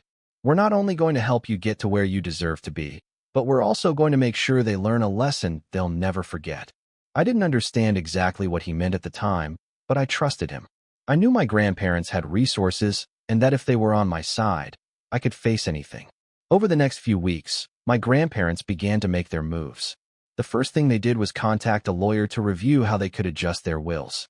It was obvious that my parents expected to inherit the house and a significant portion of my grandparents' money, but that was about to change. Meanwhile, they also helped pay my expenses to make sure I could attend a good university, even if it wasn't my dream school. But most importantly, we decided to keep everything a secret. My parents had no idea what was happening, and that ignorance was key to the plan. If they wanted to play dirty, so could I. For weeks, I kept calm at home. I didn't give my parents a single reason to suspect I knew what they'd done or that I was planning something. If I was going to carry out this revenge, I needed everything to happen in a calculated manner and at the right time. Meanwhile, my grandparents continued working in the background, making sure that when the blow came, it would be devastating. The first big move came from them. They decided to call a family meeting. It was unusual, because even though we were a close family, we never did that kind of formal gathering. My parents, of course, accepted the invitation enthusiastically. They thought it would be an opportunity for my grandparents to announce something important, perhaps something related to the inheritance, and they were excited. I, on the other hand, knew that this meeting would be the beginning of chaos. My grandparents had carefully planned every detail, and I was ready for my moment. The meeting was at my grandparents' house. We arrived early, and everything seemed normal at first. My grandparents greeted us with smiles, and the rest of the family started arriving shortly after. The atmosphere was friendly, but there was a subtle tension in the air, as if my grandparents were waiting for the perfect moment to drop a bomb. When everyone was gathered, my grandfather stood up and asked for our attention. I knew him well enough to know that although his tone was calm, what he was about to say was anything but trivial. "We want to talk about something very serious," he began. "We've made some important decisions about the future of this family, and we want to be transparent with all of you." My parents, who were sitting across the table, looked at each other with a mixture of curiosity and anticipation. They knew something big was coming, but they had no idea what was about to happen. My grandfather went on to explain how he and my grandmother had been reviewing their wills and making some changes. He explained that they wanted to make sure that their legacy benefited those who truly deserved it and those who demonstrated integrity and respect for family values. Then he looked directly at my parents. "We've been reflecting on some things we were recently told," he said, "and we cannot ignore what we have learned." At that moment, my grandfather asked me to speak. I felt a knot in my stomach, but I also knew this was my moment. I stood up and recounted everything that had happened. I explained how my parents had sabotaged my college application, how they had accessed my email without my permission, and how they justified everything by saying it was for my sister's sake. As I spoke, I could feel the looks of disbelief and anger from other family members directed at my parents. When I finished, there was a long silence in the room. My mother tried to speak, but my grandfather interrupted her with an authority he rarely displayed. "Is what he is saying true?" he asked. His eyes were fixed on them, and there was no room for excuses. My father, who normally had an answer for everything, stammered something about how they only wanted the best for the family and how the pressure was too much for their daughter, but that didn't impress anyone. That's when my grandfather revealed what he had been planning. He said with devastating calmness that he had decided to disinherit my parents. The entire estate, including the house, the money, and the investments, would now be destined exclusively for me and, to a lesser extent, other deserving family members. What they did was inexcusable, my grandfather said. If they are willing to sabotage their own son's future to protect their ego and their daughter's insecurities, they don't deserve anything we worked so hard to build. My parents looked shocked. My mother started crying, saying that this wasn't fair, while my father tried to negotiate, but my grandparents didn't budge. They made it clear that there was no going back. From that moment on, my parents were not only out of the inheritance, but they would also lose the emotional and financial support that my grandparents had always given them. What made all of this even sweeter was how the rest of the family reacted. Many of them, who had always suspected that my parents weren't as perfect as they tried to appear, sided with me. Some even directly confronted my parents, accusing them of being selfish and manipulative. When I finally returned home that night, the atmosphere was unbearably tense. My parents didn't say a word during the car ride, but I could feel their anger and frustration. When we arrived, my mother exploded. "How could you do this to us?" she yelled. "We are your parents. Everything we did was for your good and your sister's." But they no longer had any power over me. I looked directly at them and said, "You betrayed me first. Now you are facing the consequences of your actions. Don't ask me to feel guilty." I then went to my room, leaving my parents to deal with the reality of what they had lost. After that meeting, things at home took a dark and tense turn. My parents, who had always been accustomed to being in control, seemed to be slowly crumbling as they realized they had lost something irretrievable: my grandparents' support and inheritance. What had begun as a betrayal of me to protect my sister's ego was now becoming their own nightmare. For the days that followed, they barely spoke to me. My mother, who used to insist on family dinners, started avoiding them altogether. My father spent more time locked in his office, probably trying to find a solution, but I had no intention of smoothing things over. They had made a selfish decision, and now they were paying the price. It wasn't long before their frustrations turned into direct attacks towards me. One night, as I was eating dinner alone, my mother stormed into the kitchen with tears in her eyes and a fury I had never seen before. "You are ungrateful," she screamed. "Everything we did was for the good of this family. And this is how you repay us, speaking ill of us to your grandparents and stealing our inheritance." I stared at her, taking a sip of my water before calmly responding. "This wasn't about protecting the family. You sabotaged my future because you couldn't deal with the reality that your daughter is lazy and doesn't measure up." My response ignited an argument that lasted almost an hour. My mother accused me of being selfish, of not understanding the pressure they felt as parents, and of not caring about my sister's feelings. My father finally intervened, but instead of trying to mediate, he simply doubled down on my mother's narrative, saying I was too ambitious and that I should have learned to sacrifice for the common good. It was in that moment that I understood something. They weren't angry because they had lost the inheritance. They were angry because I had taken control of a situation they thought they could manage, and the worst part for them was knowing there was no going back. As my parents continued to blame me for everything that was happening to them, the rest of the family began to distance themselves from them. My grandparents, of course, were at the center of the decision to disinherit them, But other uncles and cousins also started to see it as an opportunity to remove my parents from their lives. The perfect facade they had maintained for years was rapidly crumbling. Some relatives even stopped inviting them to events and gatherings. My favorite aunt, who had always had problems with my parents' attitude, was one of the first to openly take sides. During a family meal to which my parents were not invited, she came up to me and said, "I always knew your parents didn't value you enough. You did well to defend yourself."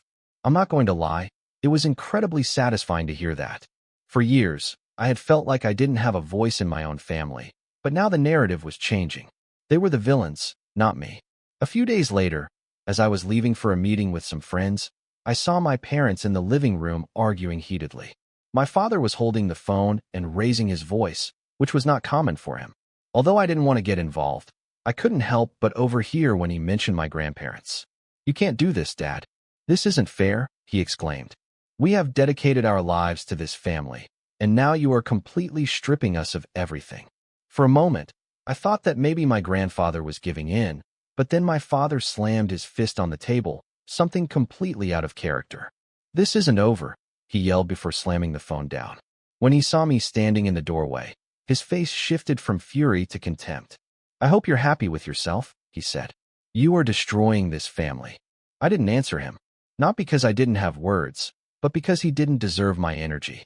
I simply grabbed my things and left the house, letting them drown in their own frustration. What my parents didn't know was that my grandparents weren't finished yet. Although they had already disinherited them, they were also taking legal steps to ensure that they couldn't try to claim anything in the future. When I met with them a few days later, my grandfather explained that they had hired a lawyer to draft a document that not only excluded them from their will, but also prevented any legal disputes on their part. "We want to make sure they can never use your achievements or ours for their benefit," my grandfather said firmly. "No more second chances." My grandparents also assured me that they were making plans to help me with anything I needed. They offered to pay not only my college tuition, but also my living expenses so that I wouldn't have to worry about working while studying. It was an incredible gesture, one that filled me with gratitude, but I also knew that my parents would never be able to get over the fact that I was now the center of the family's attention. My parents' final collapse came one afternoon when they tried to confront my grandparents directly. They arrived unannounced at their house, demanding to talk about what was happening. My grandfather, who had no patience for their drama, simply made them wait at the door while he called the police.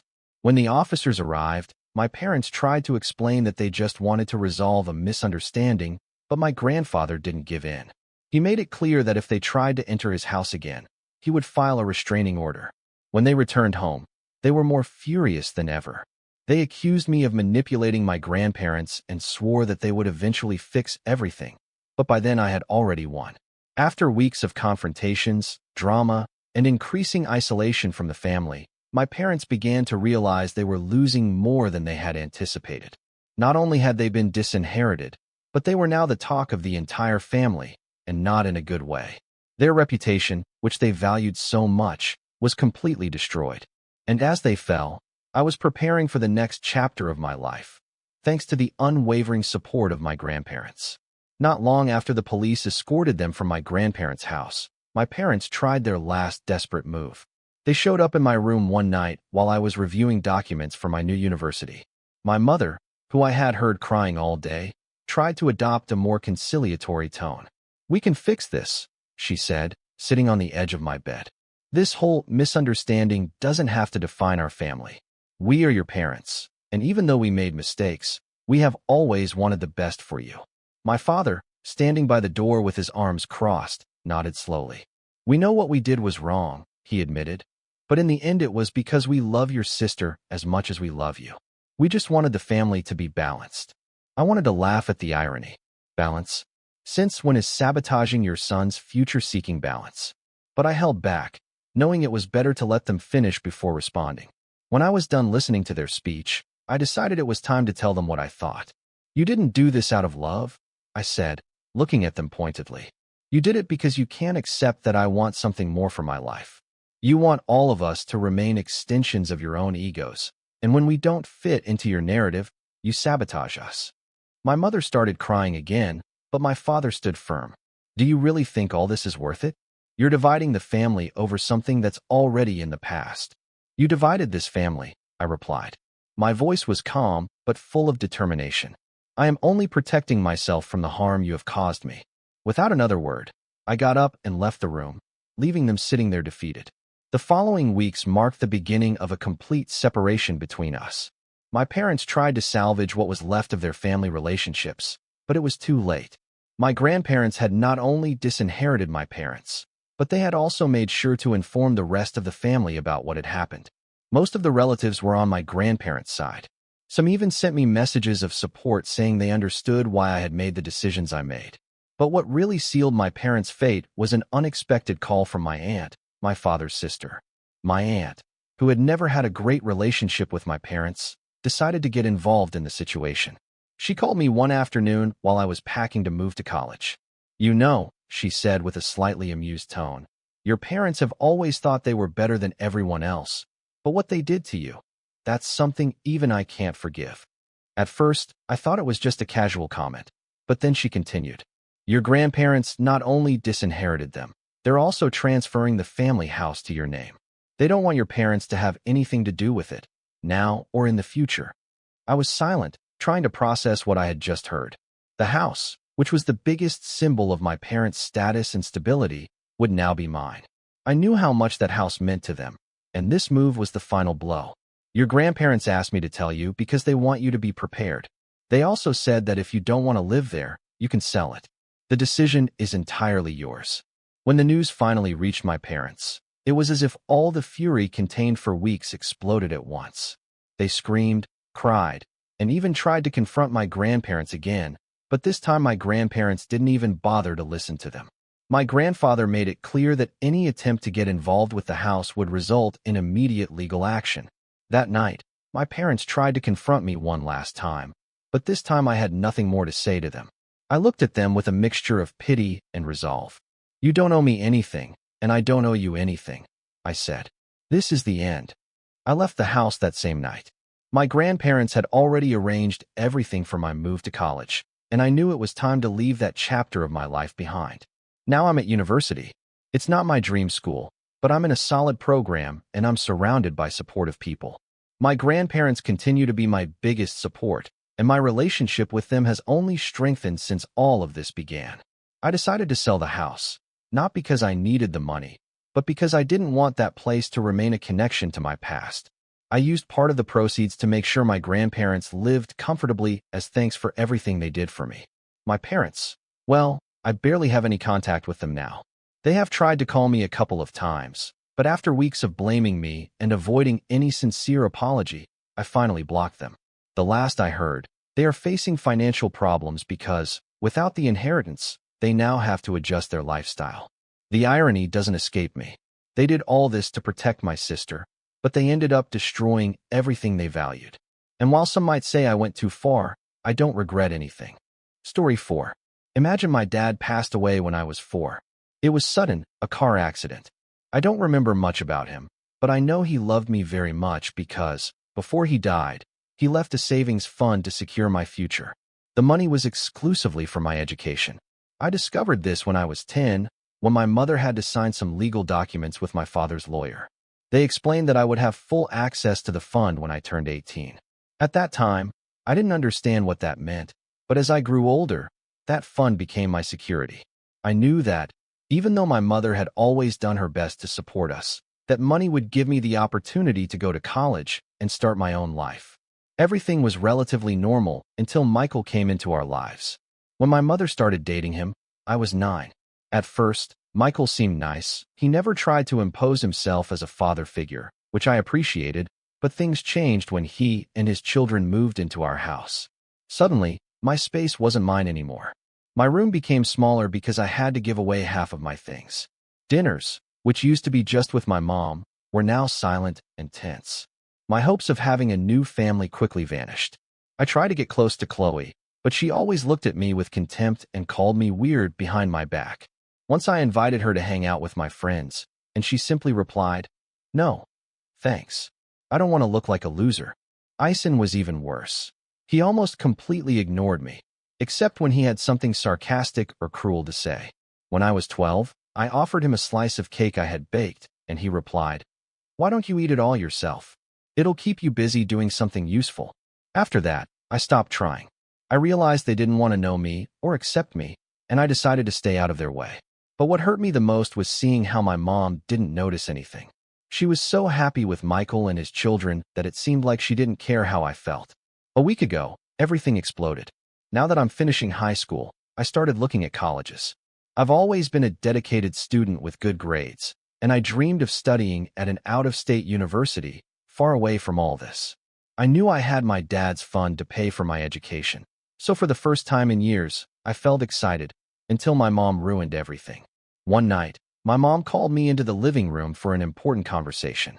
I sat on the couch across from her, and my stepfather Michael was there too, arms crossed and a serious look on his face.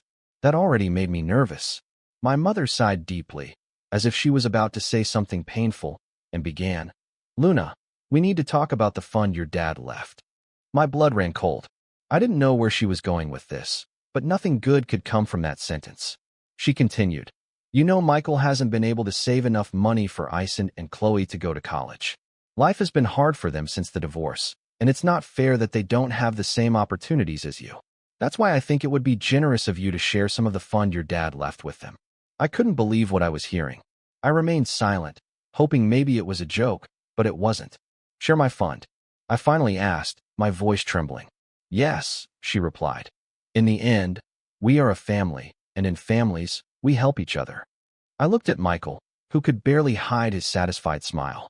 I realized in that instant that this wasn't my mom's idea, it was his, but what hurt me the most was that she was supporting him. "No," I said firmly, "that fund is for me. My dad left it for my education, not for them." Michael's smile disappeared immediately, and my mom's face turned red with anger. "Luna, don't be selfish. Ison and Chloe deserve a future too. You don't even need all that money." "That's not true," I replied. "And even if it were, that money is mine. I'm not sharing it."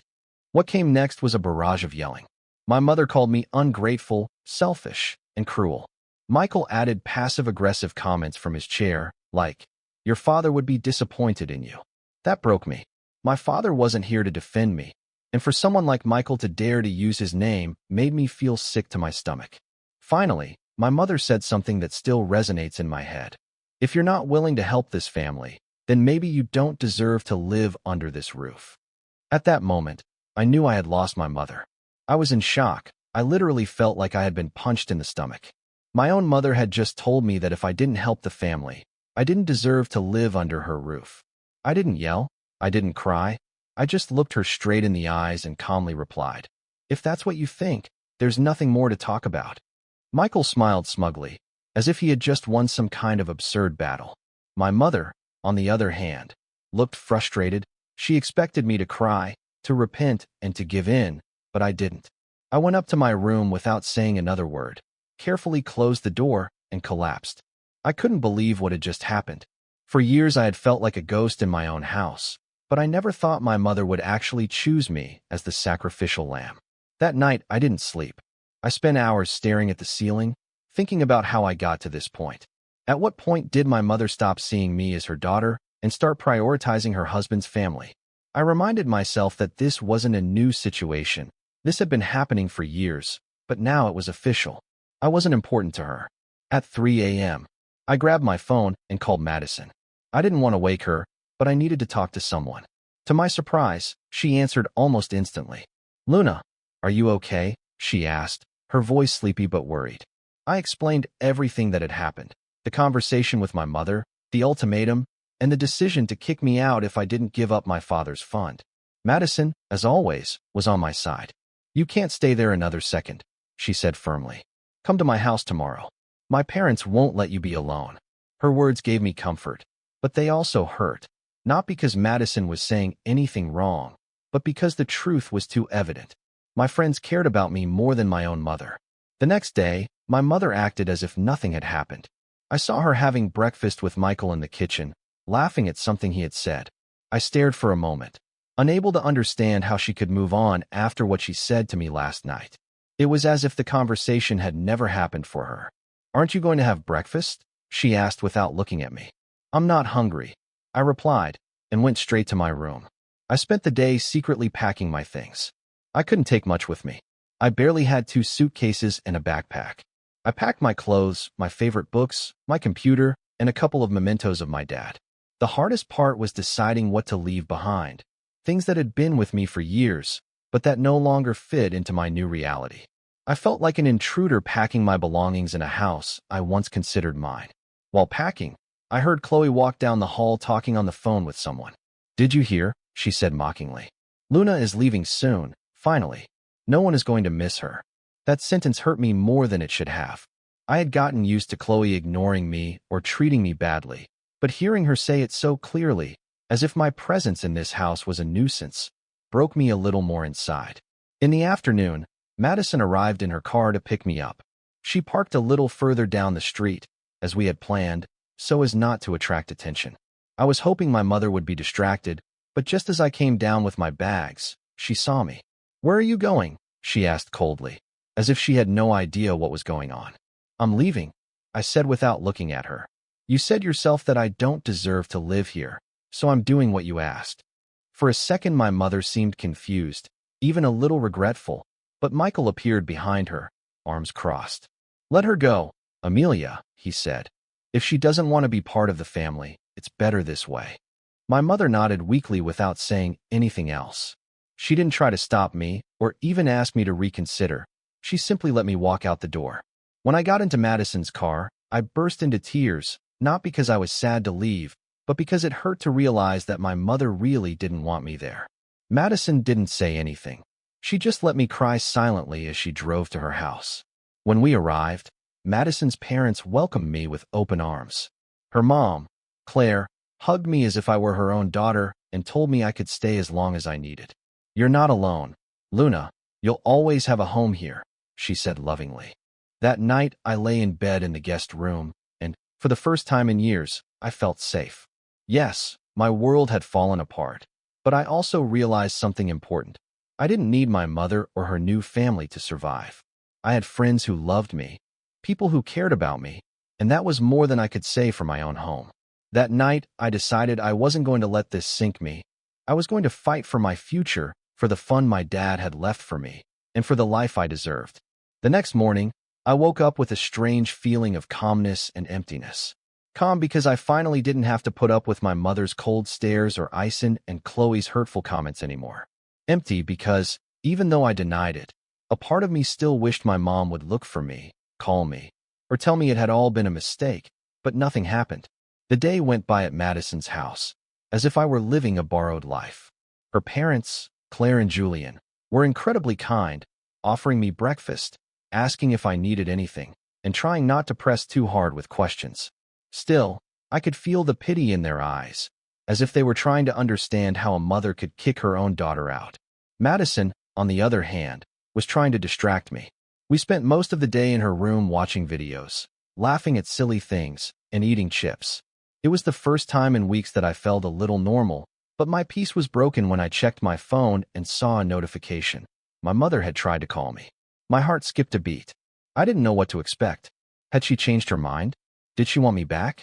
I took a breath and unlocked the phone. It wasn't just a call, there was also a text message. I opened it with trembling hands. "Luna, what you're doing is ridiculous. Nobody kicked you out. You were the one who decided to leave. I hope you're reflecting on how selfish you've been. Ison and Chloe also have a right to a future. I can't believe you're putting yourself above that. Your father would be disappointed." I stared at the screen, completely stunned. Instead of apologizing, she was blaming me, and the worst was the last thing she said. "Your father would be disappointed." That phrase hurt me more than anything else. My father had been the only secure thing in my life, even after his death. Knowing that she was using his memory to manipulate me gave me a courage I hadn't felt before. "What's wrong?" Madison asked, noticing my angry face. "It's my mom," I replied, showing her the message. Madison read the text, and her expression changed from surprise to anger. "How dare she? She's really using your dad to make you feel guilty? That's low, Luna. Don't answer her. She doesn't deserve a response." I nodded, and for the first time I felt sure about ignoring her. I knew that if I responded, she would find a way to make me feel worse. The best answer I could give her was to move on with my life without her. For the next few days, I dedicated myself to getting my life in order. I called the lawyer who handled my father's fund to make sure my mother couldn't touch that money. I wanted to be 100% sure that no one, not my mother or Michael, could manipulate it. The lawyer, an older and very serious man, assured me that everything was fine. Your father left very clear instructions. That money is yours alone, Luna. Nobody can claim it without your permission. That reassured me, although it also made me feel even more alone. My father had been the only person who thought about my future, and now he wasn't here to defend me. I promised myself that I wasn't going to waste his sacrifice. A week after I moved in with Madison, something happened that made me even angrier. One afternoon, Claire called me from the living room. She was sitting on the couch with a look of disgust while holding her phone. Luna, honey, I think you should see this, she said, handing me the phone. It was Facebook. My mother had posted a long text that, although it didn't mention me directly, was full of very obvious hints. It said things like, "It's sad when someone forgets the meaning of family and decides to put money above love. Some parents raise selfish children and then are surprised when they turn their backs on their siblings who need them." I felt rage rising through my body. Not only had she kicked me out of the house, now she was trying to paint me as a villain in front of her friends and acquaintances. But what surprised me the most were the comments. Some people supported her, saying things like, "It's true, young people today are very selfish," but others didn't. Some people questioned her story. Did you really kick your daughter out for not sharing an inheritance that doesn't even belong to you?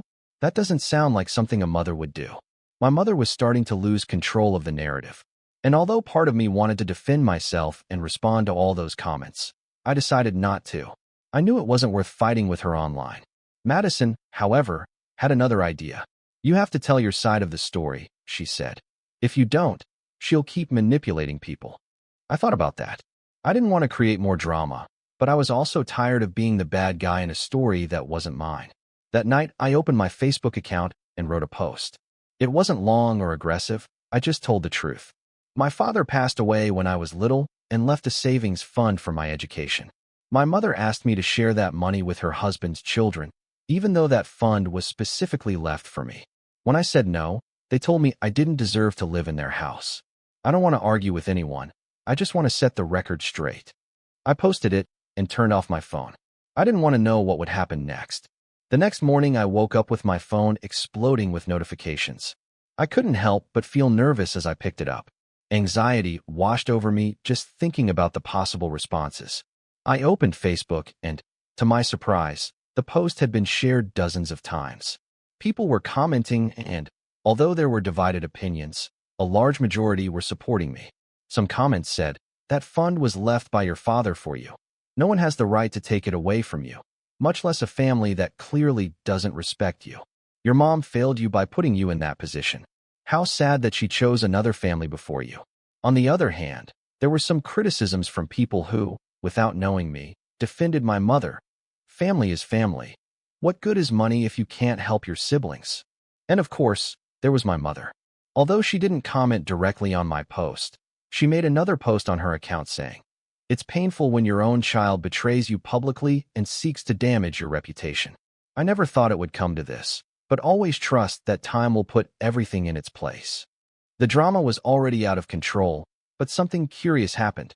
Many people in her circle began to openly question her. People who had known my mom for years began to realize her manipulation. Some even left comments asking her for explanations. "Why did you kick your daughter out of her house? The money is hers, not Amelia's. I think this doesn't put you in a good position. Do you really think that's okay?" As I read all this, Madison sat next to me excitedly. "See? People are realizing who she really is. You don't have to feel guilty." And even though I didn't want to admit it, I felt a small sense of relief. For years, I had felt like my mother could manipulate any situation to her advantage, but this time the truth was on my side. The reality was clear. My father left that fund for me, and no one had the right to take it away from me. That day, while Madison and I were trying to distract ourselves by watching movies, I received an unexpected call. It wasn't from my mother, but from Michael. My heart started beating fast when I saw his name on the screen. I hesitated to answer, but Madison encouraged me. "Put it on speakerphone. Let's see what he wants." I took a deep breath and answered.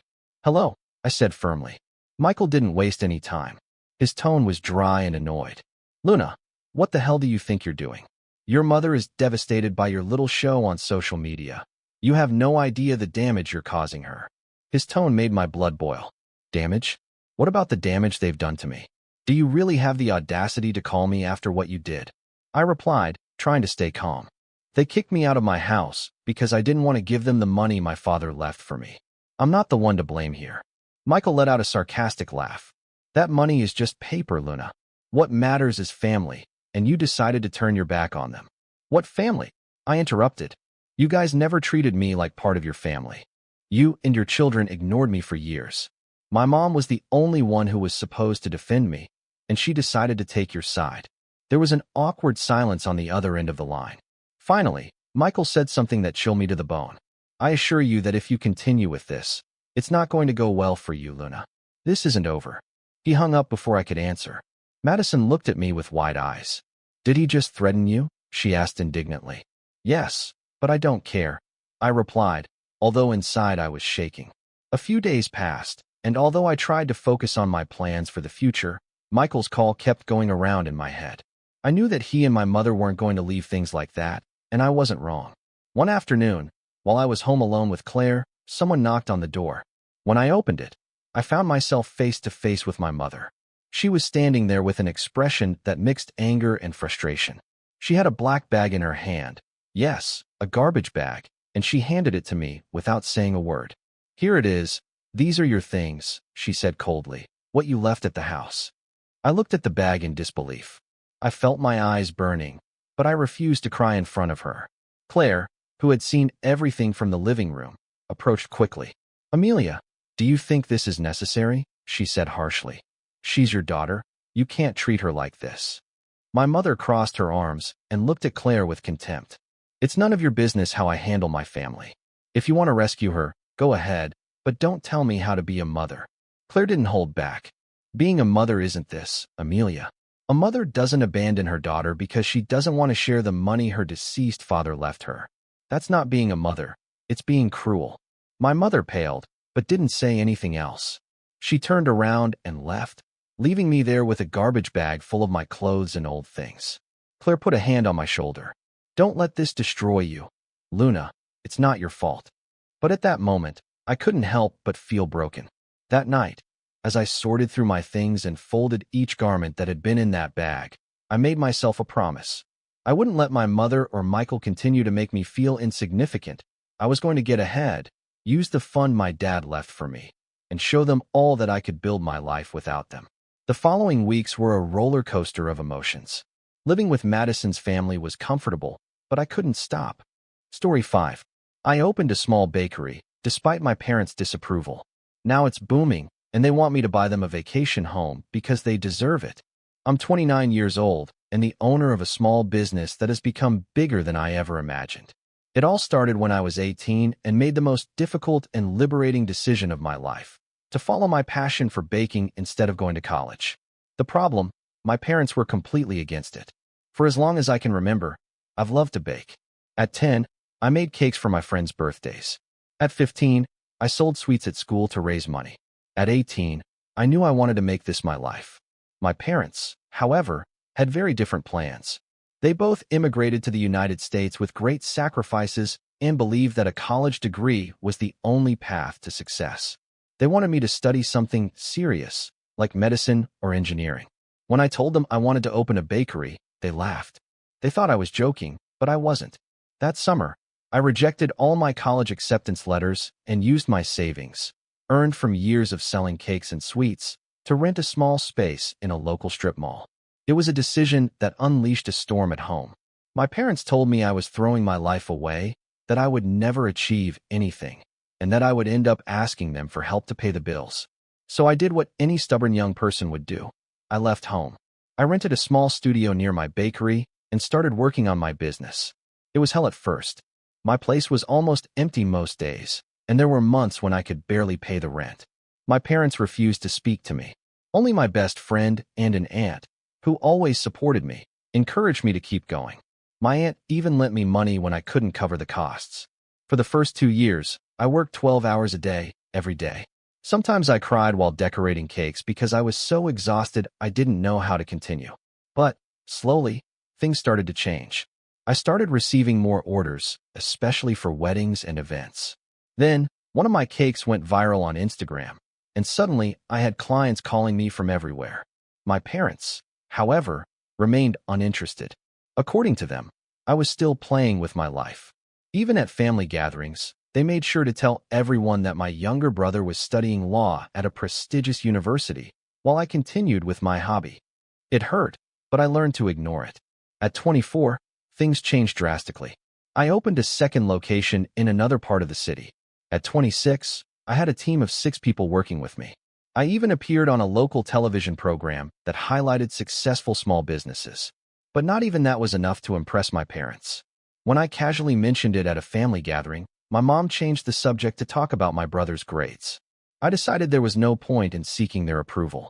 My business was my life, and I was doing well, more than well, actually. Years passed, and I managed to buy my own place on a main street, which significantly reduced my rental costs. I also bought my first car, a small luxury I had always wanted. However, the real drama started last year when I attended my cousin's wedding. My parents were there, and although I tried to keep things cordial, I wasn't surprised that they barely spoke to me. What had surprised me was what happened next. At my cousin's wedding, everything seemed to be going as usual. My parents were busy bragging about the achievements of my brother, who now worked at a prestigious law firm. I tried to stay on the sidelines and enjoy the event without getting into awkward conversations.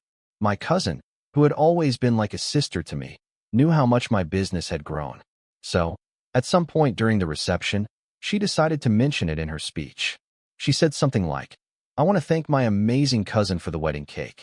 Not only is it beautiful, but it comes from her business, which is taking the city by storm."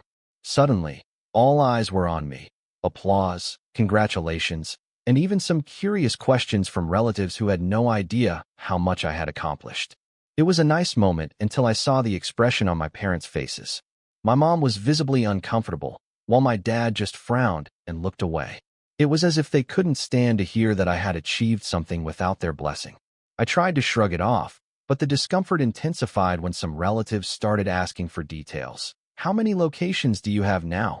How many employees? And the inevitable, how much do you earn a year? I just gave vague answers, but my cousin, who was a little tipsy from the champagne, dropped the bomb. Don't be modest. She makes 6 figures a year. She's one of the most successful entrepreneurs I know. The entire room fell silent for a second. My parents looked petrified. My dad was the first to react, with a forced smile and an uncomfortable, "Oh, that sounds interesting."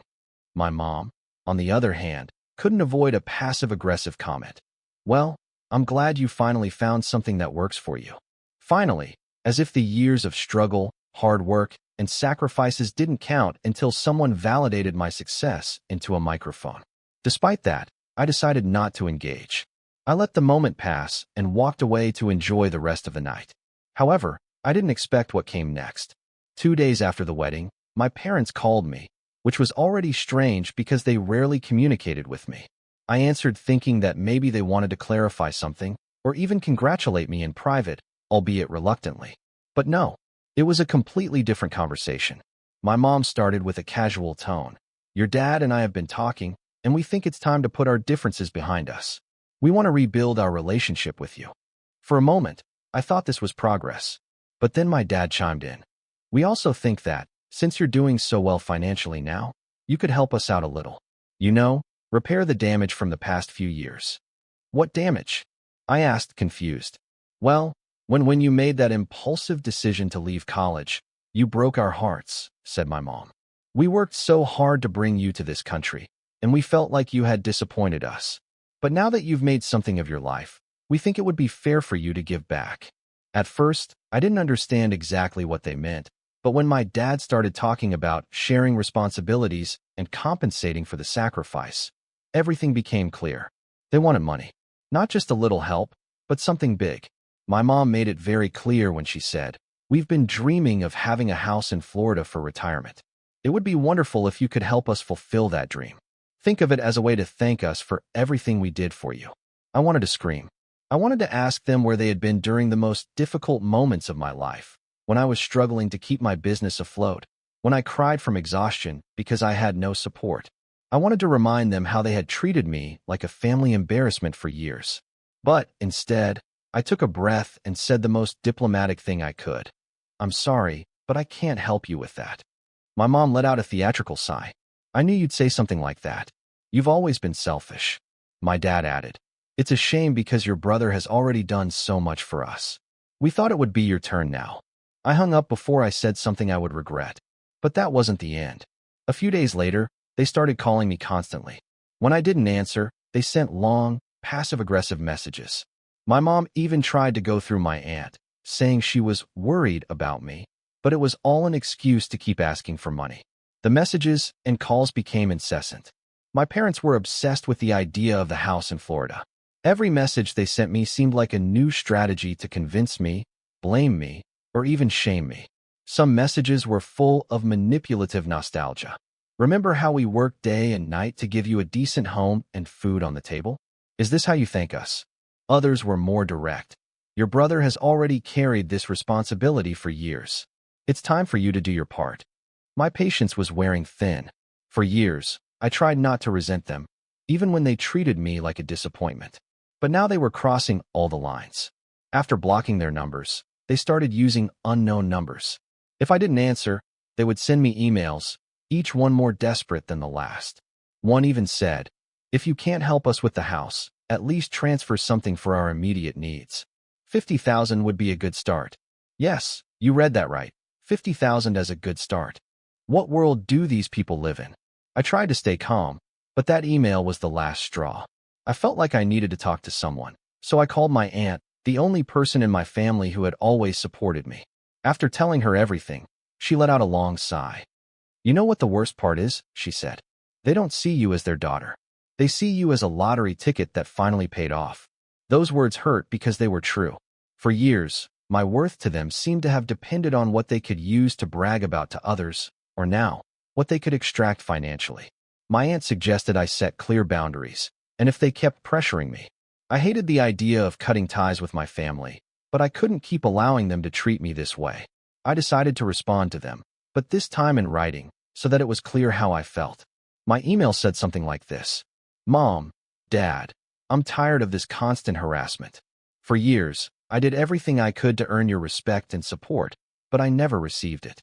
Instead, you discouraged me and made me feel like I would never be enough for you. Now that I've achieved something on my own, you have no right to claim a part of it. I don't owe you anything, and I'm not going to give you money to buy a house or anything else. It's time for you to respect my decisions and my life. If you can't do that, I see no reason to stay in contact." It wasn't easy sending that message. A part of me hoped they would understand, that they would finally realize how much they had hurt me. But, honestly, I didn't expect much from them anymore. Shortly after, my cousin, the one with the wedding cake, called me. She told me my parents were furious and that they were now going through the entire family tree trying to recruit allies. They had told a twisted version of the events, claiming that I had cut off all contact for no reason and that I was being ungrateful after all the sacrifices they made for me. The icing on the cake was when my brother got involved too. He sent me a long message saying that my parents were devastated and that I should reconsider my position. According to him, it wasn't just about money, but about maintaining family unity. He also mentioned that, although he understood that our parents hadn't always been fair to me, at the end of the day, they're still our parents, and we have to honor them. That message was hard to read. My brother and I had never been close, but we didn't have a bad relationship either. However, this time I felt like he was completely on my parents' side. I tried to respond calmly. "I know you're trying to mediate, but this isn't something you can solve. They never supported me, not even when I needed them most. Now they expect me to meet expectations they never had for you. It's not fair or healthy for me. I've made my life without them, and I'm not going to allow their guilt and manipulation to control me now. I hope you understand." His response was short, almost cold. "I understand, but I don't agree." After that, the worst part began. My parents took the drama to social media. They posted passive-aggressive messages, saying things like, "It's painful when a child forgets everything their parents did for them. They also started implying that my aunt and cousin were alienating the family. This, obviously, unleashed a wave of gossip among relatives. At first, I thought about ignoring it, but when they started tagging my business in posts and leaving negative comments on my page, I knew I had to act. I sent them a final message, making it clear that if they continued to damage my reputation, I would take legal action. Although that calmed things down a bit, it wasn't the end. Their resentment continued to bubble and seek new ways to surface. After the social media storm, things seemed to calm down, at least for a while. My parents stopped tagging my business and posted fewer hints, although they continued to complain to any relative willing to listen. I decided to focus on my work and the people who truly supported me, but I couldn't ignore the constant tension that hung in the air. Then, one day, my cousin called me with news I didn't know whether to take as a joke or a warning sign. "Your parents came to my house yesterday. They were crying. Crying." That didn't fit the image of my parents, who had always been proud and firm in their stances, even when they were wrong. "What did they want?" I asked, doubting it was anything good. "They said they were sorry, that they didn't know how they had gotten so far, but that they wanted to make peace with you. Basically, they were trying to get me to intercede to convince you to forgive them." My cousin, being the direct person she is, asked them what had changed. According to her, my mom admitted they had reacted badly at the beginning of my career, but that they thought I was overreacting with my decision to cut contact. My dad, on the other hand, seemed more concerned with cleaning up the family's image than with true reconciliation. It wasn't the first time their motives seemed more selfish than sincere. The most surprising thing, however, was that they mentioned something new. Apparently, they now wanted to include me in the family will. My cousin said they seemed to be using it as an incentive for me to reconsider my position. "The will?" I asked, almost laughing. "Seriously?" "Yes," my cousin replied. "I don't know what to tell you. It seemed like an attempt to buy you." That comment left me thinking. I had no interest in inheritances or any other offer that came with manipulative conditions. But, at the same time, I wondered if they were starting to realize how much they had ruined our relationship, and if they were now desperate to get it back. Despite my doubts, I didn't respond immediately. My cousin advised me not to do anything until I was absolutely sure of what I wanted, so I took a few days to reflect. However, the peace didn't last long. Barely a week later, I received a call from an unknown number. It was my mom. I decided to answer, more out of curiosity than anything else. Her tone was different, less aggressive and more soft. I didn't know whether to trust this new attitude, but I let her talk. She started by saying that she was tired of fighting and that all they wanted was for the family to be united again. She assured me that they wouldn't ask for money again or involve other family members in the conflict. "We want to fix things," she said, almost pleading. "Your dad and I made mistakes, we know. We just want us to be a family again." There was a part of me that wanted to believe her, that wanted to cling to the idea that maybe, after all, they could change. But so much time had passed, and so many things had happened that it was hard for me to trust. So I asked her a direct question. "Does this have anything to do with the house in Florida?" There was a long silence. Then, she said, "No. Well, not entirely. It's just that we thought that with the family united, we could work together to help each other. It doesn't have to be the house, but it would be nice to know that we can count on you." There it was. Money was still at the heart of it all. It didn't matter how they disguised it. It was still the same old story. My parents didn't want to reconcile because they cared about our relationship. They wanted to reconcile because it suited them. "I don't think we can be a united family if there are always expectations and conditions," I replied calmly. "If you really want to fix things, you have to show it, not say it. And, for now, I need space." My mom tried to insist, but I didn't give in. I hung up feeling more exhausted than ever. It wasn't long before my brother wrote to me again, clearly annoyed. According to him, my parents were suffering, and I was too hard on them. He told me that I should give them a chance, that they were sorry, and that, although they hadn't been perfect, they were still my parents. This time I didn't reply. I didn't see the point of arguing with someone who clearly didn't understand the magnitude of the damage they had done. I decided it was time to focus on protecting my peace and stop worrying about the expectations of others, even if that meant cutting ties definitively. However, I didn't expect what happened next. Just when I thought things were about to calm down, I received an email from a lawyer. My parents had decided to formalize their inclusion in the will, stating in writing that I would be responsible for taking care of them when they could no longer do so. When I opened the lawyer's email and read the attached document, I didn't know whether to laugh or get angry. My parents had drafted what looked more like a contract than a will. Basically, it stipulated that they would leave some property and assets to my brother and me, but with one condition. I had to commit to covering their financial needs in the future, including financing their ideal retirement. They didn't specify exact amounts, but they included vague phrases like maintain a standard of living in accordance with what we deserve and provide full financial support when necessary. It was absurd. Not only did they expect me to sign a legal commitment, but they didn't even try to consult me before sending it.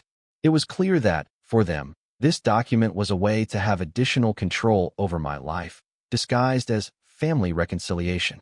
My first reaction was to ignore it, but my curiosity led me to send it to a lawyer friend to review it. His analysis was clear. The document had no legal weight. It was nothing more than an informal attempt at emotional manipulation, albeit disguised as something more serious. He advised me to ignore it and not respond. But, being me, I felt the need to let them know what I thought. So I wrote an email and sent it directly to them. Mom, Dad, I'm disappointed, but not surprised. This, well, isn't an attempt at reconciliation, it's another attempt at control. After years of criticism, rejection, and manipulation, you think you can now legally bind me to you. It's not going to happen. I don't owe you anything. Everything I have, I achieved on my own, without your support, and you made it clear for years that my life and decisions didn't matter to you. Now you intend to use your will to force me to meet your expectations. I'm not going to sign anything or commit to anything. If you really want a relationship with me, it will have to be one based on respect and sincerity, not on conditions and demands. This is the last time I will talk about this subject. If you insist, I will be forced to cut off contact definitively. I hope you reflect on your priorities because I don't intend to continue being part of this toxic dynamic. I didn't expect an immediate response, but I didn't expect what happened next either. The next day, my aunt called me crying. My parents had confronted her, accusing her of poisoning me against them. They said that this whole conflict was her fault because she was the only one who supported me when I decided to pursue my dream of opening the bakery. My aunt, always strong and direct, made it clear to them that she had nothing to apologize for. She told me she said to them, "If you had supported your daughter like I did, you wouldn't be in this situation. This has nothing to do with me. It has to do with you and your inability to accept your mistakes."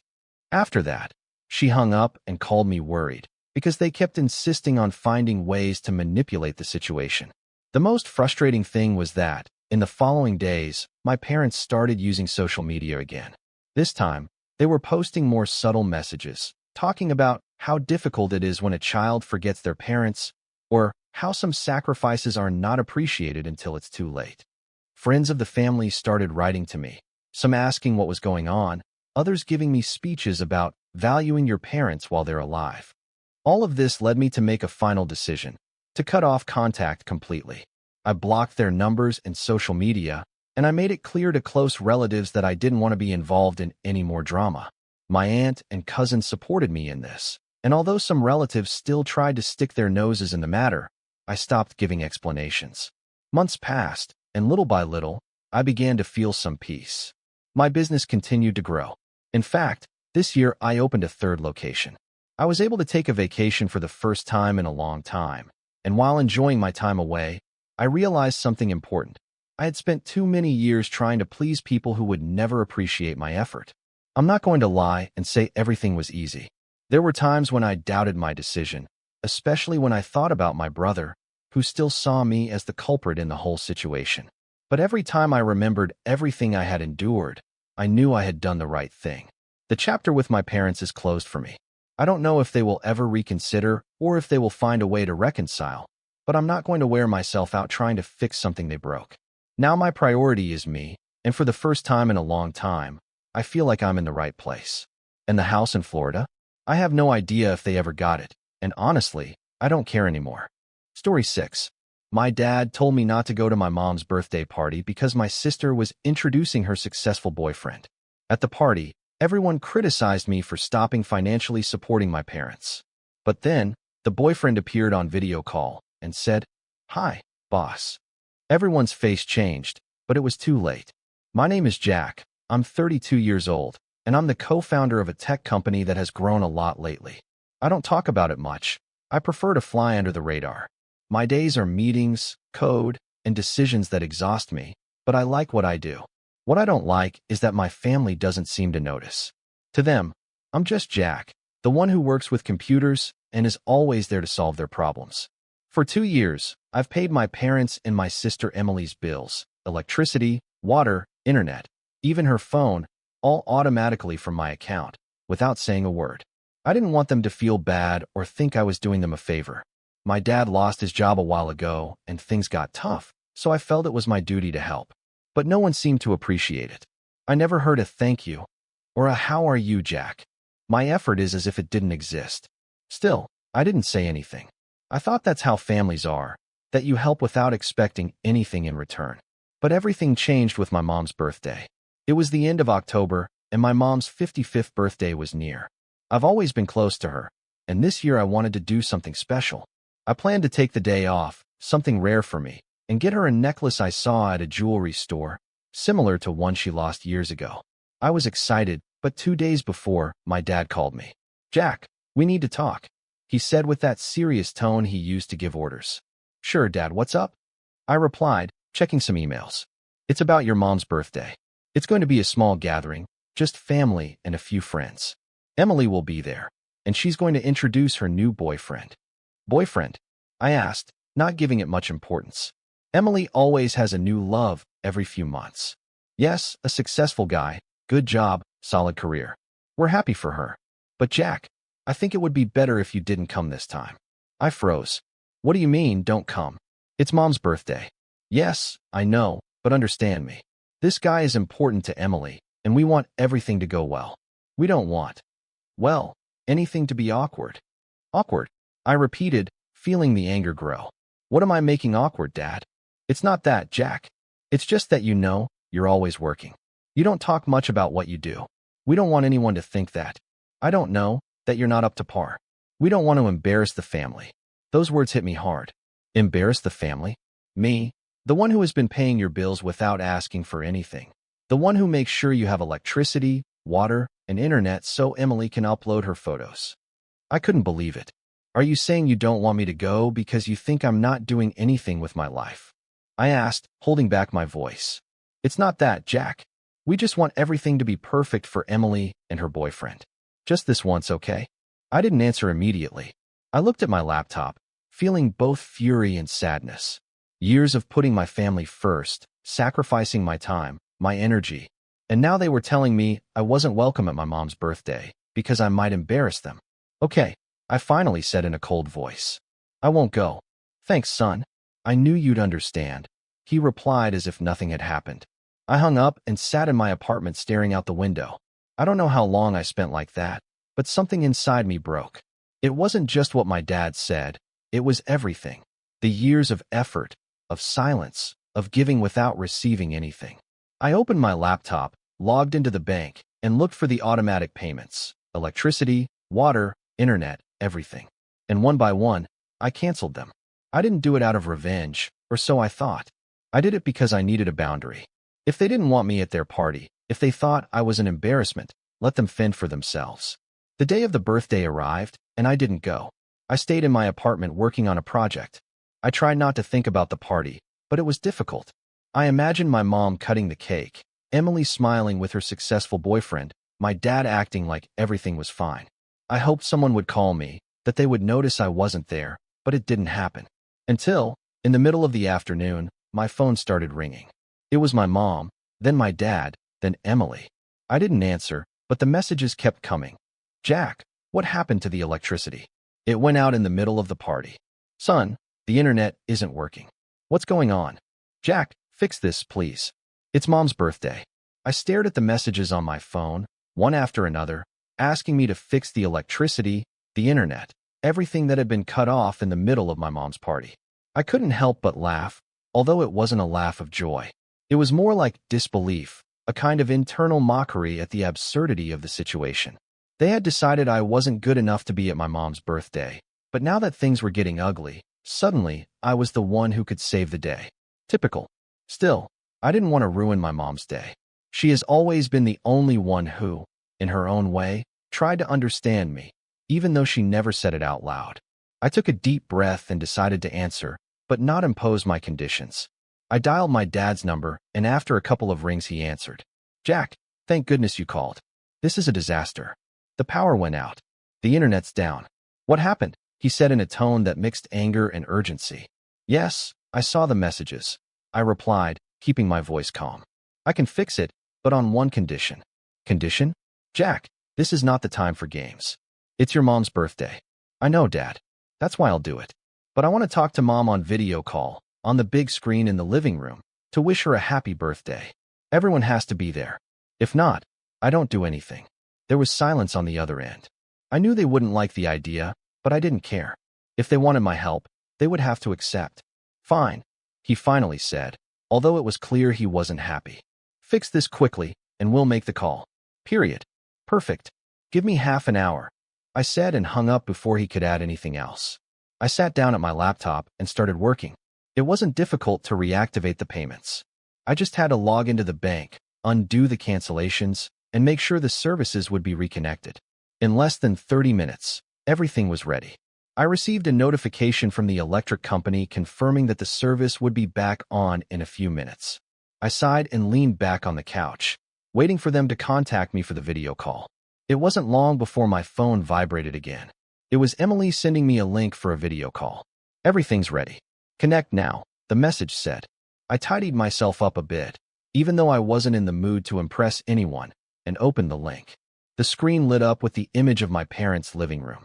There were balloons, a table with food, and a lot of familiar faces, relatives, my mom's friends, some neighbors. Everyone was there looking at me through the big screen my dad had installed to watch sports. "Jack," said my mom, approaching the camera with a smile. "Son, thanks for fixing everything. You don't know what a mess it was here without electricity." "Don't worry, Mom. Happy birthday," I said, trying to sound sincere despite everything. I wanted to be there, but well, here I am now. Before I could continue, a voice interrupted from the back. It was my Aunt Carla, always ready to stick her nose where it didn't belong. "Jack, honestly, I don't know how you can let things get to this point. Why did you stop paying the bills? Your family needs you." I didn't have time to respond before others joined in. My uncle Roberto, a distant cousin, even a friend of my dad's whom I barely knew, all talking at the same time, reproaching me for abandoning my parents, for being ungrateful, for not understanding what responsibility was. Words like lazy and selfish flew through the air, and I could only stand there looking at the screen, feeling the anger growing inside me again. I tried to ignore them. "Mom, I just wanted to wish you a great day," I said, forcing a smile. "I hope you have a wonderful time." But then I saw her. Emily, standing next to a guy I assumed was her successful boyfriend, was smiling with that owner of the world attitude she always had at events like this. The guy next to her looked nervous, staring at the floor, as if he didn't want to be the center of attention. And then I recognized him. It was Tom, one of the guys from my company, a good programmer, hardworking, but nothing out of the ordinary. Definitely not someone who earned half of what I did. "Tom," I said almost without thinking, with a small laugh I couldn't contain. "Is that you?" He looked up, surprised, and smiled awkwardly. "Hi, boss," he replied. As if it were the most natural thing in the world, the room fell silent. It was as if someone had turned off the music, stopped time. Everyone's faces changed in a second. My dad, who was standing to the side with a beer in his hand, opened his eyes as if he had seen a ghost. My mom froze, looking between Tom and me. And Emily. Emily looked like she wanted the earth to swallow her whole. "Boss?" she said, her voice trembling. "What do you mean, boss?" Tom, bless his heart, didn't seem to fully understand what was going on. "Yeah, Jack is one of the founders of the company where I work. He's my boss," he explained, shrugging as if it wasn't a big deal. I looked at the screen, watching as the pieces began to fall into place in everyone's heads.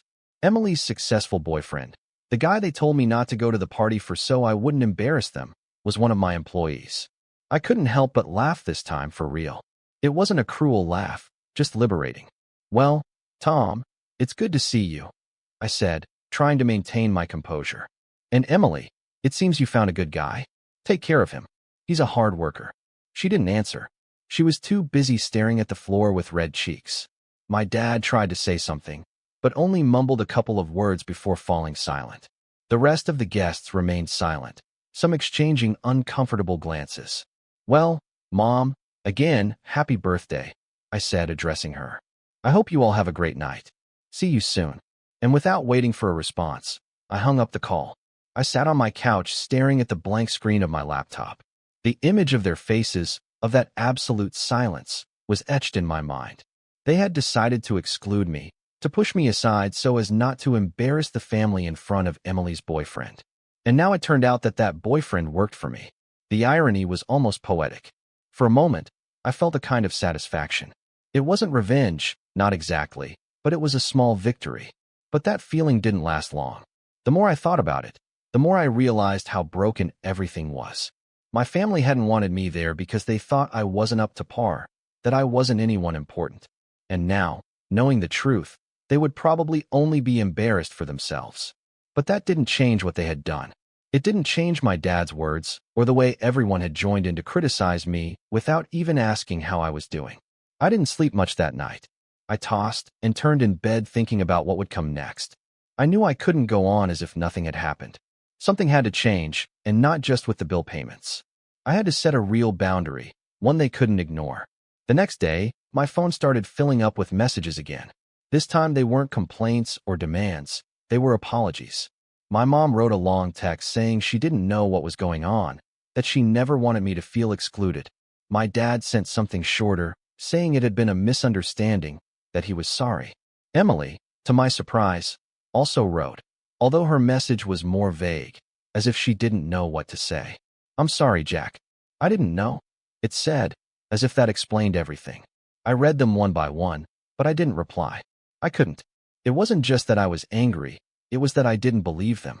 Those apologies wouldn't have come if Tom hadn't opened his mouth, if they hadn't realized that the slacker they were criticizing was actually someone more successful than Emily's perfect boyfriend. If that hadn't happened, they would still think I wasn't worth having at the party. And that truth hurt more than any insult. For 2 days, I ignored their messages and went on with my life.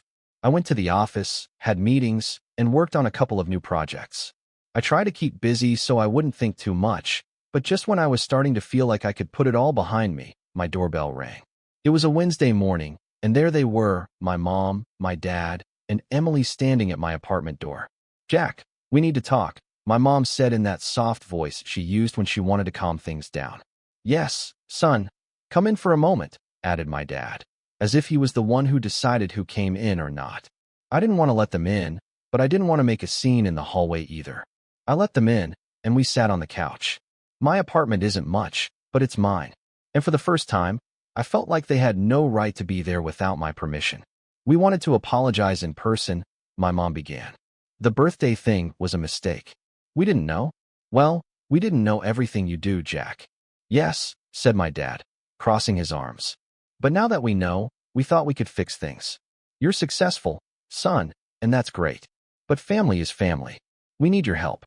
With about $3,000 a month, we could get by without any problems. I stared at him, unable to believe what I was hearing. $3,000 a month. After everything that had happened, that's what they wanted. They didn't even try to pretend they cared about anything other than the money. Emily didn't say anything, just looked at her phone as if she didn't want to be there. I realized she wasn't sorry, just uncomfortable about having looked bad in front of everyone. Dad, Mom, listen, I said, keeping calm, even though inside I wanted to scream. I'm not giving you another cent. Not like this. If you want my help, there are rules. Emily has to work and contribute the same amount you expect from me. Everyone has to do their part. I'm not going to keep being the one who pays for everything while you act like I'm worthless. Period. What? Said my dad, raising his voice. That's ridiculous. Emily is studying, she can't work like you. And we already did our part raising this family. Raising? I repeated, unable to contain myself. And what about the last 2 years? When I paid every bill so you wouldn't be left with nothing, that doesn't count.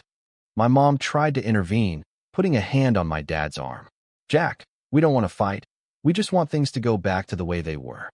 They're not going back to the way they were, I said, getting up from the couch. You wasted your last chance. I'm not going to let you use me or make me feel less than anymore. I want you to leave. Period. What? Said my dad, standing up. Are you kicking us out? We're your family. Yes, you are, but that doesn't give you the right to treat me like this. I replied, opening the door. Leave. They didn't say anything else. My mom looked like she was about to cry. My dad was red with anger, and Emily just got up and left without looking at me. I watched them walk down the hallway, and when I closed the door, I felt a weight lift off my shoulders. I didn't know if I had done the right thing, but I did know I couldn't keep living to please them. It's been 2 years since I kicked my family out of my apartment. 2 years since I decided I couldn't keep being the one who always gives without receiving anything in return. I'm not going to lie, it wasn't easy at first. The first few months were strange, like there was a void I didn't know how to fill. But over time, I learned to live with it. Today, sitting in my new apartment with a decent view of the city and a coffee in hand, I can say I'm at peace. Not perfect, but at peace. I never saw my parents or Emily in person again. At first, I thought maybe they would try to find me, that they would show up at my door again with more apologies or promises, but it didn't happen. What did keep coming were the messages. Every so often my phone vibrates with a text from my mom saying she misses me, that she wishes we could talk, but it always ends with her asking for help with a bill or an unexpected expense. My dad is more direct, sending short messages like, Jack, we need money for the rent. Help us. Emily, for her part, only writes when she wants something specific, money for a course, for a trip, for anything she can think of. I never answer, not because I'm angry, but because I know nothing has changed. They still see me as a solution, not a person. I heard from a cousin that Emily broke up with Tom a while ago. I wasn't surprised. Tom was a good guy, but Emily has always wanted more than she has. I don't know the details and frankly, I don't care. The last I heard, she's working on something with social media, trying to be an influencer or something. She's not doing badly, but it's not a big deal either. My parents, from what I've heard, are still in the same house, living as they can. Sometimes I wonder if they ever realized what they lost, but then I remember that's not my problem. I can't force them to change. My life, on the other hand, has moved on. The company continues to grow, and although the work is still intense, I've learned to take things more calmly. I moved to a bigger apartment, with furniture I actually like and a small terrace where I sometimes sit and read or just think. I started going out more, reconnecting with friends I had neglected because I was always busy. I've even been on a couple of dates, although nothing serious yet. I'm good like this, taking things one day at a time. The most important thing I've learned in these 2 years is to value myself. For a long time, I thought my worth was in what I could do for others, and how much I could give, and how I could solve their problems. But that's not true. My worth isn't in my bank account, or the bills I paid, or the sacrifices I made. It's in who I am, in what I've built, in the little things that make me happy. And that lesson, although it cost me dearly, is something I wouldn't trade for anything. I've also rethought what family means. I always believed that family was an unbreakable bond, something you had to maintain no matter what. But now I see things differently. Family isn't just blood. It's not just a last name or a shared history. It's a place where you feel valued, where they see you for who you are, not for what you can give. And if that place doesn't exist, it's okay to look for it elsewhere. For me, that family now is my friends, my coworkers, even some neighbors with whom I share a beer from time to time. They're the people who listen to me, who care, who celebrate my successes and lift me up when I'm down. That, to me, is more family than those who turn their backs on me for not being enough. I'm not saying my decision to cut ties with my parents and Emily was perfect. Sometimes, on the quietest nights, I wonder if I was too harsh, if I could have tried one last time. But then I remember their words, their messages, the way they treated me, and I know I did the right thing for me. You can't build anything with someone who only looks for you when they need you, and I deserve more than that. So here I am, writing this for you, the people of Reddit. I want to know what you think. Did I do the right thing by walking away? Did I go too far, or did I do what I had to do to protect myself? I'm not looking for validation. I just want to hear your opinions. What do you think about all of this?